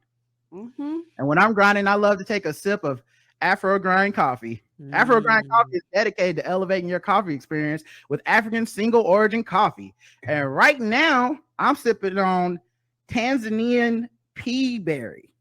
Okay. And they're like, this is a bag of beans. They're so about this. I had to buy a coffee grinder. Okay. I've never owned one of those before. So like, this is some refined shit apparently. And it tastes amazing. I've been sipping on it the whole show. They have all kinds of merch and stuff at their AfroGrind website. And if you're a fan of the Blackout Tips, they are giving us 10% off. All you gotta do is go to AfroGrindCoffee. The link will be in the show notes. AfroGrindCoffee.com. Put in code TBGWT when you check out, and you get 10% off. And I can't recommend it highly enough. Now let's talk about Black people getting money. Yes. Florida begins to issue medical marijuana licenses to Black businesses 6 years after the state voters approved medical cannabis. Finally, Black people can sell weed and not go to jail. Thank God. I'm glad. Wow. I mean, We'll see how that. Free lasts. everybody in Can jail. they? Yeah. I was about to say, we'll see how long that lasts, because you know that governor will step in and be like, we said, but still lock them up. Well, Florida's politics reports the state Department of Health Office of Medical Marijuana issued its first business license to medical marijuana to Black-owned businesses 6 years after the state approved a ballot measure. The first Black man to receive a license was Terry Gwynn. Come on through, Terry. He was among the first 12 people to apply for a license earlier this year. According to Florida politics, Gwynn is part of a group of Black farmers that sued the U.S. Department of Agriculture for racial discrimination in farm loans from the 1980s to the 1990s. Wow. The group, known as the Pigford class, after the case Pigford versus Glickman, was due to receive a medical marijuana license after state voters passed the ballot measure. A lawsuit challenging the new law delayed the process until last year. But now the 69-year-old man, Mr. Gwynn, and his brother Clifford, they spent the last 4 decades growing watermelons, soybeans, peanuts, corn, and peas on the Gwynn brothers farm. And now they about to be growing some weed out there. So Take that money. Now they're gonna grow weed. Oh, now it is. Now the Sentinel reports the licenses have sold for more than $50 million in all but 5 of the 22 medical marijuana businesses operating in Florida were issued licenses after drawn out legal and administrative challenges. And what the thing that's so wild about this, the state probably fighting this, but you know what? They're gonna show enough take that money that's gonna come in from it. Like, oh yeah, like you know what I'm saying? It's like that tax money. Yeah, it's absolutely. like you fight it, but it's like, why are you fighting? Because it actually benefits you and here's bring more money into your state. Florida, the home of Ron DeSantis, they passed a law where it's like you can sell weed legally, right? You can get a license, but no black farms qualify for it because of the way the law was written. It was like, oh, you need this much land, or you need this many. You know, it's just always some shit with us. Count these jelly beans, and then you can vote. And they said they had. So then the voters passed a constitutional amendment saying like, no, these black farmers that don't meet the qualifications should still be eligible to get it. Right. And that was 6 years ago. And so now they just got it. Which is still fucked up. I give a Jakaris for the people having to wait, because a lot of this is like, we'll wait you out. Yeah. You know, so I'm glad that old man actually lived long enough to see it. The requirement was you needed to have a $60,000 non-refundable application fee. $60,000? Mm-hmm. And you had to be in operation for at least 30 years to receive a license. What? So there were no black farms that qualified and had the money at the time. But shout out to those voters. So wow, amazing. Other black people getting to the money. Let's go. Solange Knowles. A seat at the table. Come on. Don't touch my hair.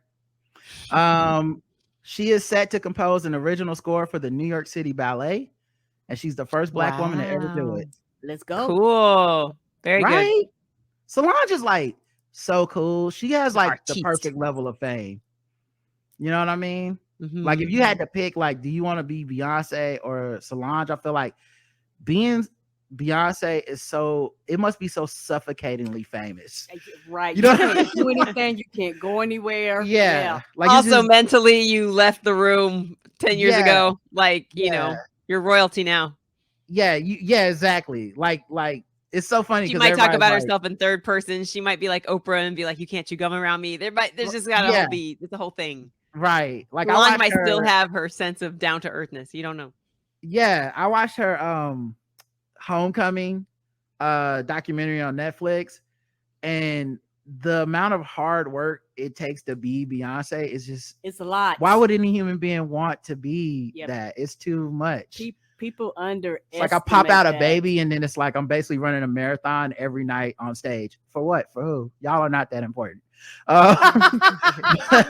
But yeah, Solange, she is gonna be doing an original score for the upcoming ballet production at the New York City Ballet. It'll be the first time a black woman did it, and the second time a woman ever did it. Right. The chamber ensemble will perform the composition. The New York Times reports the production will have a premiere at the New York City Ballet Fashion Gala on September 28th, which is tomorrow. So shout out to her. I assume that's also a paid gig. So you know it. Congratulations on getting it to the money.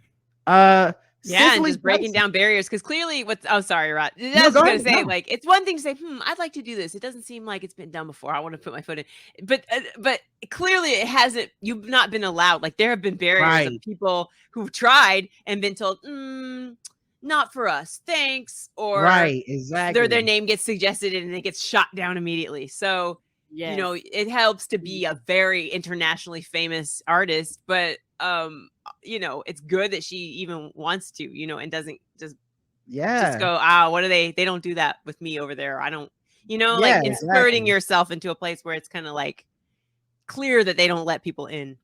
Yeah, and I'm glad that this is something that she did, just for the simple fact that a lot of times what people underestimate, even with Beyonce, there are a lot of people who told her no, told her she was too black, told her she was and people just underestimate that. A lot of the people who used to tell her these, I was reading an article, they were saying, a lot of people that told Beyonce no, she wasn't gonna make it, now she dictates the thing. She's like, I'm not gonna do this and I'm not gonna do that. And it's one of those things where it's the agency that they have to be like, and it wouldn't be surprising if they might have even came to her.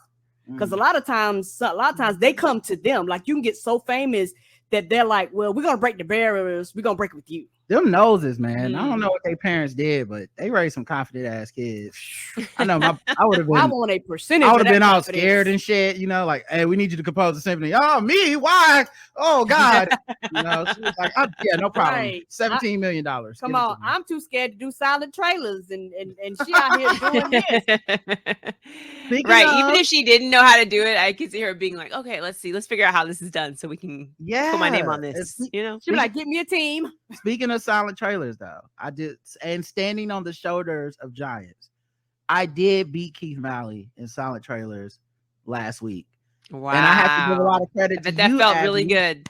Yeah, because I watched you give a shutdown perfect performance. You were getting every category, getting all your turns right. And your team like barely lost to Keith. Yeah, we still lost. I said, you know what? I'm gonna use that same strategy and I'm gonna use that same inspiration. And I it was because of you and your excellence that I was able to beat him. So it's like you said, someone's name might have got shut down for the New York Sympathy, but I launched that shit. I said, you know what? Now me and Abby in the crib. Let's go. That's right. Cicely Tyson. She got paid $1 million for 1 day of work. Let's go. Cool. Cicely Tyson. Okay, now That's Cicely exciting. Tyson. What movie was it? Are we supposed to guess it? It's trivia. Yeah, if you had to guess, what do you think? It couldn't have been Fried Green Tomatoes because she was not a principal character on that, and I don't know too much of her work. She wasn't in Women of later on. It wouldn't be surprising if it was something Tyler Perry related because he loves that woman. Wow, Karen! Oh, look at you! Good job. The people in the because well, your guess is right. Okay. It was Why Did I Get Married in 2007. She was on set for 1 day. He paid her $1 million. That's because he knows how to treat people. Damn. Okay, Tyler. Good job, Tyler Perry. Right. Yeah, that's what I say. And people can say what they want to about that man, but it's one of the things where he actually takes care of people. And she is one of the few people, like she was close to, I think she might have crossed 100 if she wasn't. She was really close when she passed. Now we know where the wig budget went. You know what I mean? When everybody picks on a wig, it's like, guys, that's Cicely Tyson, man. You're gonna have to wear a weird wig. And I'm fine with that because he wanted her to be taken care of. Actually, you know what? I no, all jokes aside though, this weekend I heard that he has a new movie on Netflix. It's called like The Jasmine's Blues or something like that. Or forget what it's called.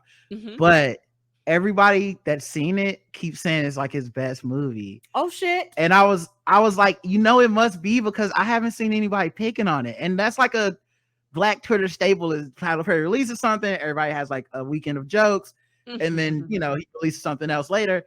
This is the first time I wouldn't have known this movie was out. And I definitely wouldn't have known it was by him. I just only seen good things. So I'm gonna watch this movie now and see if Tyler Perry, like, I don't know, changed the wigs and the writing and or whatever. Like, no, Shamar Moore still has the cornrows. Yeah, listen, he still makes a cameo. I forget the last movie I watched, but he had a movie where someone's hair was so ridiculous. I laughed because to me, there's no such thing as a bad Tyler Perry movie because they're either passable or they're so bad that they're funny. Yes, and this one. It was so bad that it was funny, and this guy's hair was so oh god, it was so good. And the only thing that was bad was it came out in the pandemic, and I couldn't see it in the theater with other Black people because that is the best. Yeah, because that is the best. That's what we like to go see because me and Roger loved Acrimony, and what was it? The Boo movies. Oh, Medea Halloween. Yes, the Medea Halloween. Yeah. But you got to see it with Black people in a theater where you can talk. We absolutely love going to see those. Like I would never defend the movie. Oh no, from critique. But it is fun in there with your grandmas and them, and everybody on that screen. Oh, it is so. And you got to go open at night or like about that 7 or 8 o'clock, right before they start getting sleepy. Let's go. I saw Acrimony by myself first because Karen had refused to go see it, and I saw it on a Thursday night, and I sat next to a couple that had matching jogging suit outfits on. Cute. And there was like an old Black couple, and they were so vocal. It was beautiful. They were just like, oh, don't go now. See, she gonna kill him. I was like, she is gonna kill him.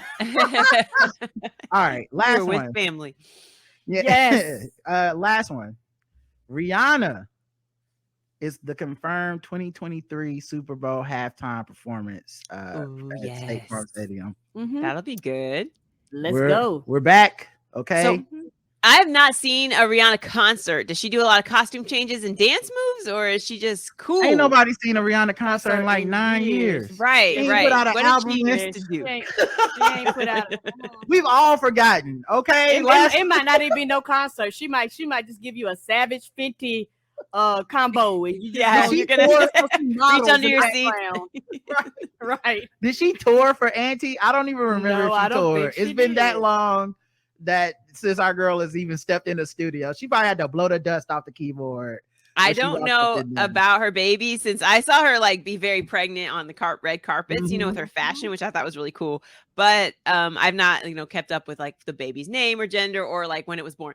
But if she incorporated family into the concert, that would be an interesting because she's always sexy. She's sexy for a living, and you can still be family friendly, but also your own irresistible self. But I would be interested to see if she like puts home movies in the back on the screen while she's singing a song. I don't know. And her like Maybe baby daddy, he's a famous music rapper. Future, is too. it? Yeah, I No, forget. It's like I don't Travis think it's Scott. Future. No, I it's think it ASAP was- Rocky, yeah. right? ASAP Rocky. Sorry, Yeah, sorry, there you go. everybody. One more youngins. Put like this. I know it ain't Future. Only Oh reason no, I it does know- not. Yeah, if they don't look like it. I don't know what I was He thinking. wouldn't take care of it. Yeah.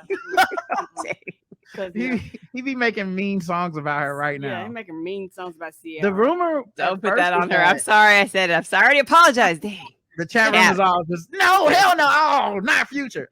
The chat, but also the rumor was at first that it was going to be Taylor Swift, and in a way, it's like especially for Black Twitter, they double one Black Twitter because it's like Taylor Swift, and then for some reason Black Twitter hates Taylor Swift, which I disagree with completely. Tay is fine; she does great work, and she may have told them no. Nobody knows. she's a good ally, all that stuff, but because it's Black Twitter and they like picking on her, it's like, oh, not Taylor Swift, and they're like, just kidding, it's Rihanna, and everybody's like, oh, it's Rihanna. So like they really won the room by bringing the room down low first, and honestly, it worked. Like, I have to give Jay-Z props because he's the guy that books these acts.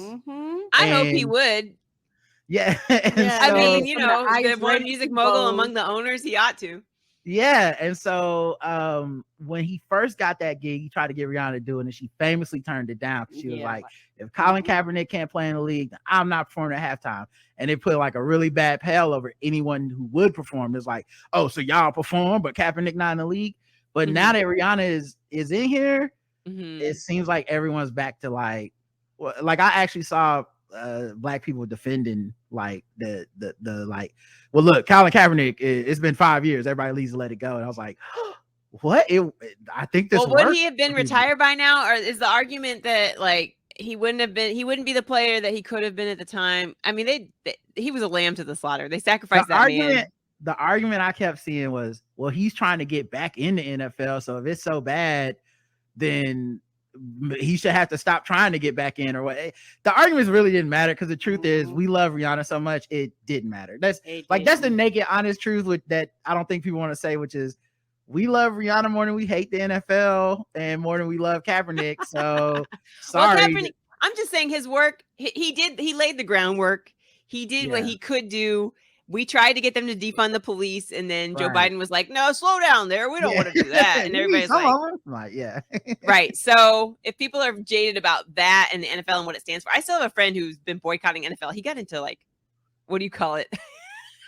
Not rugby, but European soccer. And I'm like, European soccer is not less racist than American football. Yeah, I know, right? That is so funny. That is so funny. It's all football. Racism is so funny because it's like there's nowhere to go.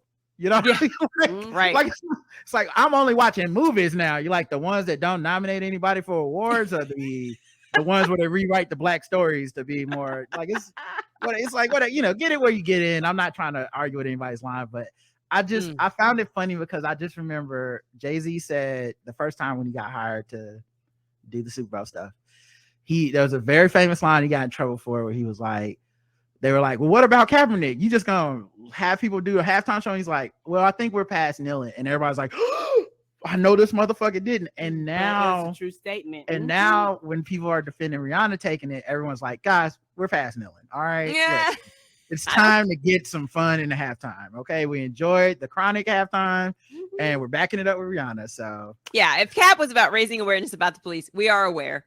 And now it's time to enjoy some music. Yep. I feel like everyone kind of take anything away from his sacrifice. Like, honestly, I don't think he wanted to sacrifice as much as he did, but they just went ahead and threw the book at him. So it's like, all right. Yeah. I mean, I always respect that dude because I don't have it in me. I definitely would have told everybody when I tried out, like, guys, I'm not kneeling anymore. Just if that's going to be a problem, I'll stand. Just I would like my millions of dollars back. And he was like, no, I'm not telling them. And I said, wow, that guy's real as hell. And actually probably making more money now than he would have if he'd have stayed in the league. Oh, for sure. For sure. All right, let's do one more fun segment and then we're going to end it. All right. Okay. This is a little segment that we like to call White People News. Yay! White people news, we're bringing egg salad to the barbecue. We might be problematic or a little bit dim. It's so really harsh on our fragile pieces. White people news. That one sounds like a TV show. Right? That's how it should feel. A White People News is a segment where we just talk about things that white people are talking about, and it's relaxing. The news is a lot less bad. It doesn't stress you out. Doesn't fuck with you as a black person. You don't have to represent everybody as a capitalist or any of that stuff. You just white people doing white things. And today, Hilaria Baldwin. I know who that is. I already know this. Know her as the wife of Alec Baldwin. She is giving birth to her seventh baby, Alec Baldwin's 8th baby. She's still popping them out. She put an Instagram reel up and she wrote, "She's here. We're so excited to introduce you to our tiny dream come true, Ilaria Catalina Arena." She's still with them names. Oh no. Yeah. So people may remember she's like a regular white girl from like Boston, but then she pretended to be Spanish for a long time. And she had a really bad fake Spanish accent that she got called out for. That's so embarrassing. Embarrassing. Yeah. I hate that part. I'll never forget that clip of her going, how you say cucumber? Just hate that part. Because it's one thing to like love names that are from other countries and be, a fan or a lover of a different culture, but to then put it on like a cloak, it's very strange. Yeah, it's like past appropriation even. Like, cause like at least when there's like appropriation, there's like a payoff of some kind normally where you're like, oh, that person's using black, they're using like a black scent to make money as a comedian. You're like, I get it. That's how they make money. This is just like, I'm living a lie. This is just, I decided one day. It makes me feel special. Yeah, exactly. The way you naturally are is how I feel special. So yeah. And she named all her kids like Carmen, Raphael, Leonardo, Romeo, Eduardo, Lucia. So like, and you have got to check out Anna Roisman's Instagram, by the way, because she is all over Hilaria and has been for over a year. It's pretty funny. Writing it down right now. And yes, check that out soon. I'll text it to you later if you forget. But yeah, go ahead. Yeah, the names. It's a whole cavalcade. It's a whole thing. I love it. I'm no longer even mad at her. I just want her to live. I don't think I was ever mad at her. I want her to live her racially ambiguous life. Just go out, enjoy it. That must be the freeing thing about being white. Is like, I'm gonna just take on this culture as my identity. I'm living like this now. Everyone caught me. I don't care. I'm still gonna do it. And still gonna pop out these babies. Nothing's changed. She's still having babies. They didn't get divorced. Her husband shot a person and killed him. Like, hey, they're doing fine. Okay, ride that shit out. Must be nice. I would too. Christian Bale. Okay. He had to ask Chris Rock not to talk to him on the set of their new movie, Amsterdam. Here we go.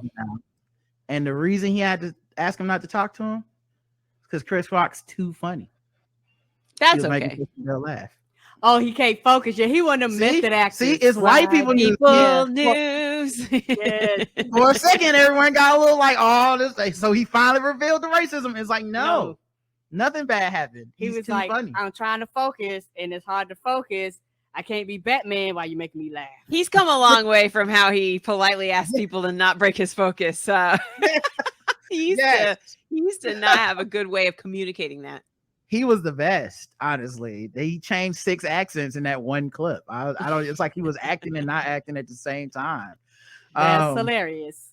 But yeah, he said I had to ask Chris Rock not to talk to me anymore because I found myself giggling during takes. Because he kept cracking up. He said I was not Bert anymore. I was just like idiot Christian from England giggling and being a fan of Chris Rock's stand-up. So I actually had to go to him and said, dude, no, I've got to close my ears because he was so great. Very nice. That's a good little piece of PR. Now that's having sad too to much me that fun you on the don't want to set. break on scene. Like, how many accolades does he need that he has to keep it that serious all the time? Like, enjoy your life. You don't get to act with Chris Rock every day. Enjoy He the is jokes. one of those like method actor guys that takes it serious. And I do feel like Christian Bale's like literally like such a great actor. Like I see him in shit and I really do go, that dude, like when he like became like Dick Cheney in a movie, I was just like, why did you do that? Why? What wasn't he in that movie? He played the didn't he have like a twin? He was a magician. Yeah, the Prestige. Yes, I remember the He first was time. also in The Masochist where he lost like so much weight, like 90 pounds. No, like, The Machinist. Yes, The Machinist. Yeah, my bad. Yeah, why do you care that much? But I mean, good that you care. That's probably why you get nominated for stuff. But like, why? Like, what is it in you that made you be like, I'm gonna be for real 90? No CGI, guys. No makeup. Don't worry about that. I'm gonna be 90 pounds next time y'all see me. Why? Money? I don't know. Knowing how to get paid. Listen, there are, no offense to my acting people out there, there are people doing way worse jobs getting money. You know what I mean? Like there are people that we go, that guy can't act, but he made that $1 million. I love some actors, they only play themselves. Tom Cruise hasn't acted in 40 years. He's just Tom Cruise. And I want money very badly, and I still can't do it. Like I'll do a Christian Bale line and I'll be like, I don't believe it. No. Like I'll look in the mirror and try to do it. And I'm Batman. Like, nah. Right.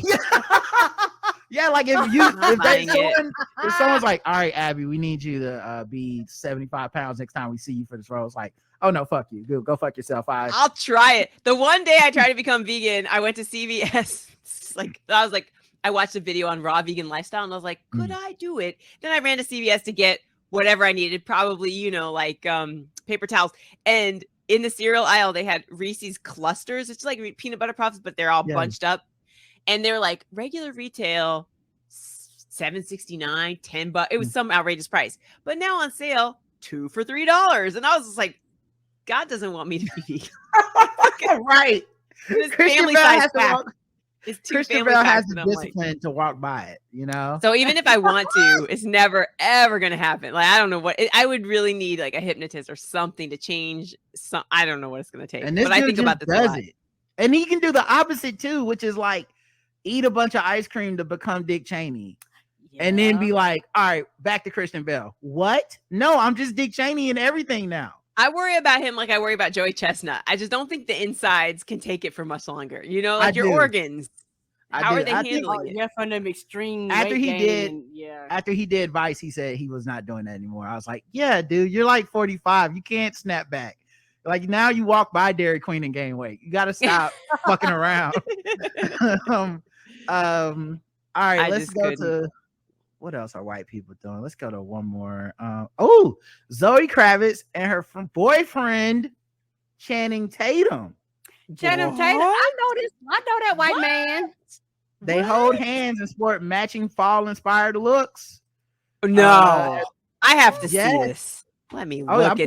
Yeah. Okay. Yeah, I always ask for the pictures for the white people news. Yeah. I want to know who's influencing whom, because Lisa Bonet is dressing both of them, I hope. They both do look like Lisa Bonet. Yes. If you're going to be part of the fold, he's going to have long hair very soon, looking like yes, Aquaman. Yeah, he's the man. PR specialist. She's 33. He's 42. They've been dating for a little over a year. Wow, that's quite a gap. Yeah. I would have thought he was 36. I did not know he was 42. He seems so. Listen, when you mind your business, it don't crack. That's what a lot of people don't know. Like whenever it's like, people always like black don't crack. It's like because we mind our business. But a lot of white people that mind their business, you know, ever see them saying no stupid shit in the media? They look fine. They're just, you know, they're not problematic. That's what they're wearing on their face. Sunscreen plus not problematic. Right. No headline. Like I'll be looking at Jennifer Aniston like, damn, you must not even think bad thoughts. Like, what is going on? like, no, what are you, a Buddhist? But yeah, they were walking. It's Vino moisturizer. It's the next best thing, I guess, to shea butter, cocoa butter. Yeah. Vino. There's white people shea butter. So they were walking around New York City wearing matching fall inspired outfits. She had on a black tank top and a pair of oversized brown corduroy pants, and she wore her long black tresses down and shielded her head from the sun with a black hat and a pair of sunglasses. Their outfits probably cost more than a whole house. Meanwhile, first of all, I just feel like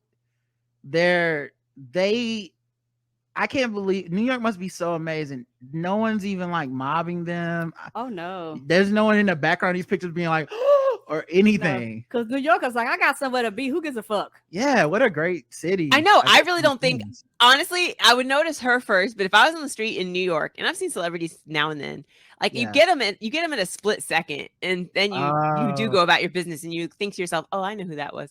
But I didn't even know that they were a couple, so I wouldn't have even known to look to the guy that she'd be with. And I also I feel like they're gonna be sharing Lenny's big scarf in just a few months. Like that's what I'm looking forward to. I could just wrap that around both of them right now. Yeah. Also, I feel like also like they're just attractive people in general, so that your mind probably thinks, oh, there's an attractive couple. Right. Think like celebrity, you're just like, oh man, that was a really hot couple. You know what I think before I think hot couple, Rod? I think they're rich. That's all I think. I can see that too. I'm like that. Those people are wealthy. Like even I expected their background to be that part of Manhattan that's like oh wait, you guys aren't here, right? Yeah, you're not here. The West. What is that area called? It's like right by 14th Street, Chelsea. No, it's not Chelsea. It's lower than Chelsea, guys. Help me out in the chat. Lower East Side. Maybe, but the streets are cobblestone and there's all these like big buildings where they only sell like wealthy stuff. Anyway, I'll have to look up New York neighborhoods and tell you where I picture them. I guess it's Soho, but it's a little bit north of Soho. It's somewhere between Soho and yeah, it's the High Line. Is it NoHo? Let me look up High Line and NYC neighborhood. I mean, Soho, NoHo, that's how it works. We must have, all hoes. Yeah, listen, all hoes matter to me, okay? But yeah, so they're a couple now, and they were holding hands, and they were being cool together. So shout out to them. They both seem pleasant. Do they both have kids? Neither of them have kids, right? Or does he have? I don't know. I know he had a previous wife, but I don't know the family. I feel like Channing Tatum has a kid, but let me see. I don't think. Oh yeah, he got one kid, Everly Elizabeth Mazzell Tatum. Well, she's 33. That's stepmom time. You can be 33 and be a stepmom. Yeah. It's not like a ridiculous age gap. It's like 9 years to me isn't like creep. It's not like Dane Cook or something. And my thing, once you get over a certain age, the age gap is not trying funny. Everybody's grown after a certain age. You're not actually going after children. Yeah, it's not creepy. Right. It's like, it's like when he brings up TGI Friday, she's thinking of different shows. You know what I mean? I feel like Taye Diggs is in that situation right now. We know John Stamos is too, but it's like they take care of themselves, so you're not really worried about the other issue of age gap, which is like different stages of care needed. So, which is doable, but shoot, it's just something that's hard. It's a hard stage. Yeah, I did not know he was with Jessie J. That popped up. They were there, and then they were apart. Channing Tatum. So the more you know. That's right. Last one. Speaking of age gaps, Hugh Hefner, his ex Holly Madison says having sex with the Playboy founder was gross and a chore, and he often wouldn't move, and he made everyone call him daddy in the bedroom. No, that's fine. All of that sounds very normal. I'm about to say no shit. That's what everybody thought. Like, I'm not trying to be funny. All y'all was the same model of the car. The whole time I was like, this man is old as shit. His dick probably does not get hard. What is going on here? Yeah. I always felt like people were too hard on the Playboy bunnies and not hard on Hefner Hard at on. all. Because he was never hard on. But They were. You mean they cut him some slack? They cut him too much slack. Yeah, it was all like, he's a pimp, he's a player, this is so cool. And I was like, I don't know, it feels kind of weird and creepy eternally being around 21-year-olds or whatever. That seems, he's like a 90-year-old man. And then they'd be like, these gold diggers. And I always felt like that was very unfair because that is work. Right. That is labor at that point. Right. Well, that was pre-Me Too movement, so we were blaming women for all sorts of things that weren't their fault. And also the whole Playboy Mansion, I think it's come out now that it's been a terror, like an escape room for women. Like, you can't. Yes. It's not been a good place, so no one's surprised. That's perfect. That is honestly, that is what it was. They can get whatever they want off their chest. I won't judge them for it, but I was really underwhelmed by that headline. yeah, exactly. Can you believe he just asked for oatmeal after it was done? I'm like, yes, I can believe that. Yes. I could believe that. He's 110. Yes. When he died, I would expect that. When he died, he had like his will was giving everything to like his ex-wife or something, and then his current like wife, everybody was like, she's just a gold digger. She like either wasn't in the will or she got like just a house or something like that. And I just remember thinking like, she should get more of the money. That is a lot of work. Yes, that is. I have to touch this old man every night. I think I deserve half. Like that's just a labor thing. Y'all the last man standing, right? Yeah, his kids aren't changing his diapers. I'm doing that. Right. Like, come on, man. Take care of let your girl get some. But it's like Hunger Games. She survived. She should get the prize. Thank you. And she had to compete against all them other playmates to act like she was cool with that shit. That looked just like her. So right. And then how do you set yourself apart? Right. It's a copy cut paste, same model, same make, same color, same style. It was like, fuck it, just put them on the assembly line. But yeah, she was like, the sex was whack, which I believe it was whack. Yeah. Because for a lot of them, they was like, these is my best fucking years, and I wasted them on you. Yeah. So it's a real thing. Yeah. There's nothing surprising in these quotes. So let's just move on. This is just her having therapy. Yeah. I think she was on a podcast for real. She was just like, girl, listen, okay. I was trying to get it over with fast as possible. That shit was whack. All right. We end every show by telling a story about what we like to call sword ratchetness. And this is the longest sound effect in the world. It's 24 seconds. And I'll explain it afterwards.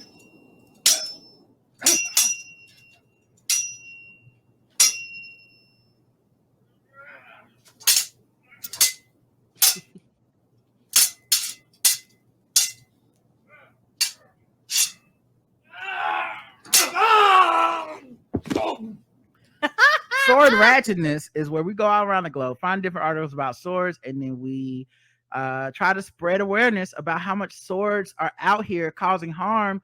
And there's very little laws about swords.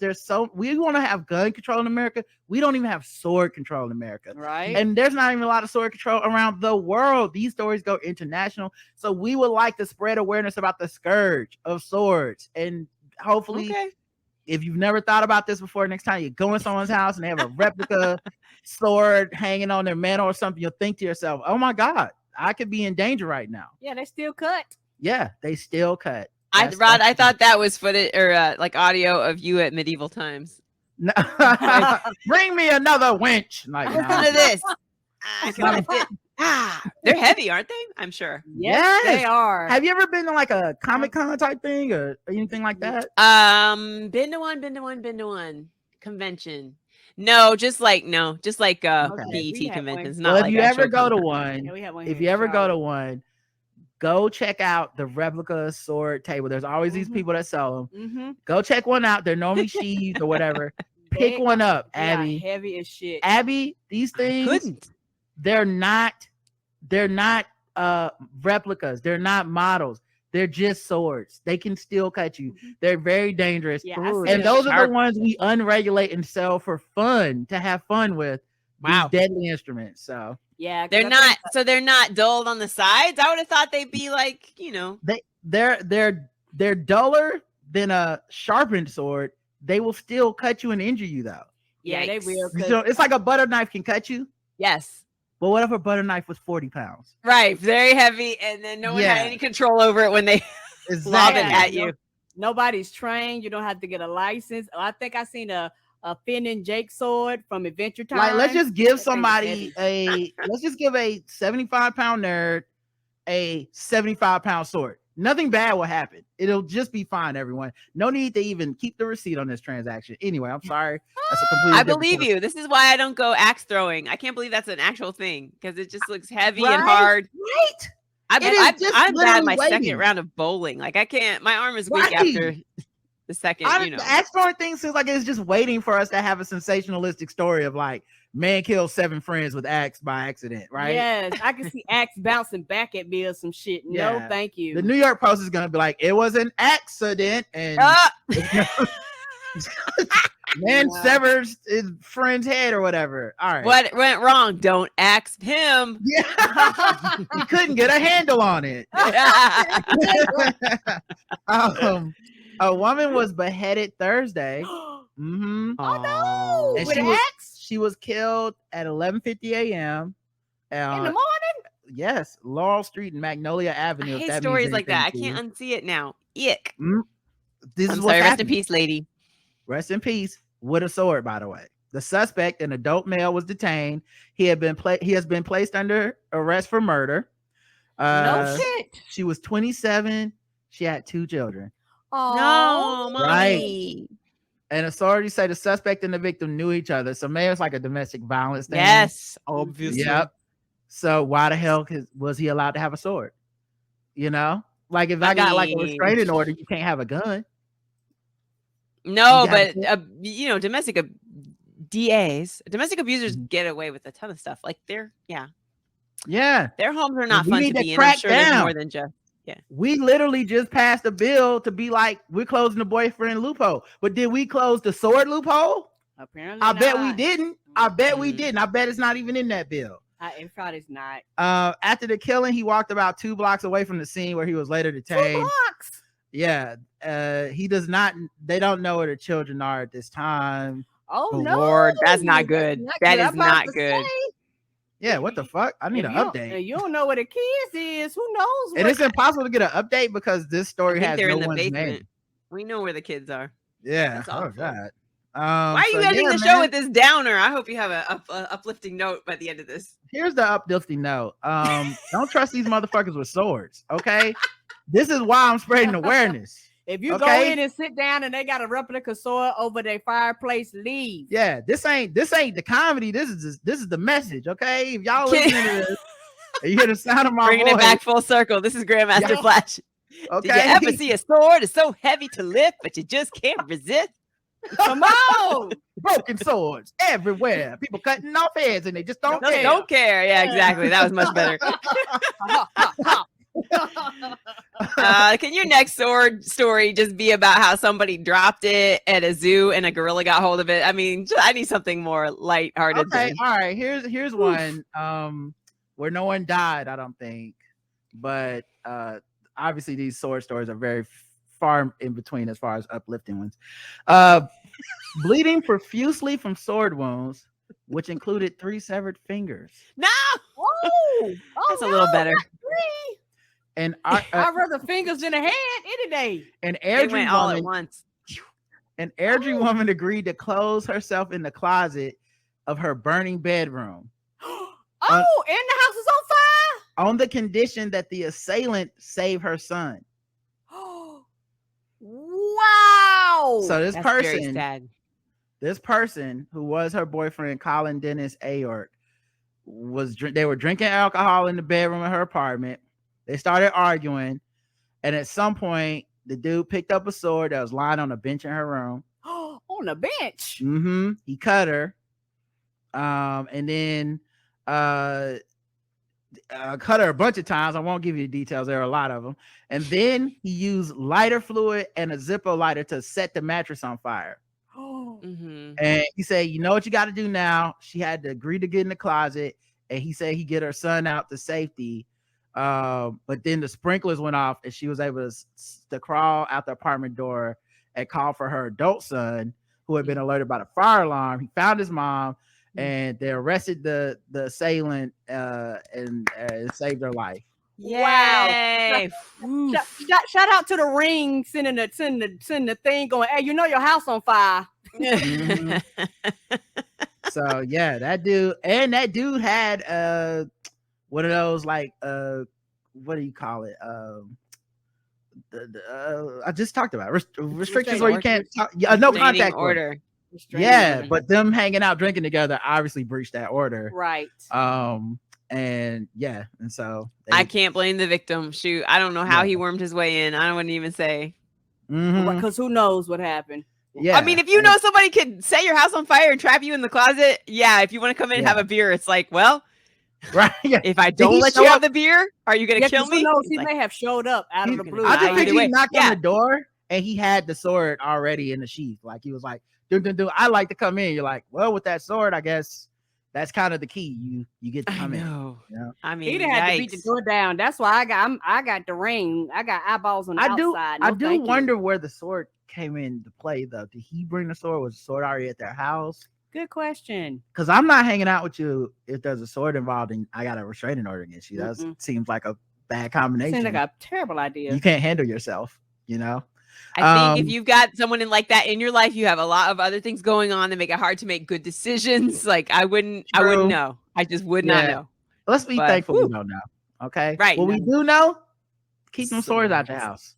Ain't no need. Swords are not it. This is not it. Okay. You see how we were applauding this story? We were applauding her living, just surviving. That's not good. We are all anti-swords right now. Fix it, Joe Biden. Okay. We need to get these swords off the street. The sword lobbies. Yes. Tell everybody where to find you. Let's see what's going on. You know, I'm working towards recording my first album. I hope that Yay! Album time. We like albums. I need The Secret. What's her name? I need Miss Tabitha Brown's Positive Energy. I need to like watch more Instagram to get this going. But in the meantime, I'll be working it out. You can catch me live in New York City at Eastville or QED. And then on Twitter at Curly Comedy. I'm always telling jokes. And if you want, I think you can still catch, if not up early tonight, you can catch You Can Do Better on Hulu. So search my name on Hulu and see if anything pops up. And you can hang out with me. Let us know when your album comes out. If you want to come and promote it, we'll be here. Thank you. And I will. It will happen. Absolutely, man. Oh, and I wanted to, this is like the only podcast I've ever had like fresh out of the shower, but I feel like I am bringing the Jerry curl back. Does this not? Oh, yeah. It was good. Yes. Oh, yeah. Like, usually my hair is all like, come on, Wave Nouveau. Yes. I'm bringing it back single-handedly. Yes. That's like a good headache. Thank you for coming on. This is so fun. Thank you for having me. Like every time I hear you anywhere, I always stop and listen because you're always such a fun time everywhere you go. Oh, that is so and wish nothing but success and stuff. And like I said, feel free to come back anytime. And if you ever need to promote something, we're always here. Always. It was open, baby. You guys are awesome. You did a wonderful job. So thank you for having me. Clearly, the audience loved it. Look at the chat. Listen, they're having everywhere. a great time. Okay, They love you all guys. those heart emojis. And we'll be back tomorrow for everybody recapping Game of Thrones, House of the Dragon. So I know y'all will be there. I know y'all been waiting all week, and we can't wait to give you our jokes and takes and all that stuff. So until then, I love you. I love you too. Mwah. Bye, everybody. Bye. Bye.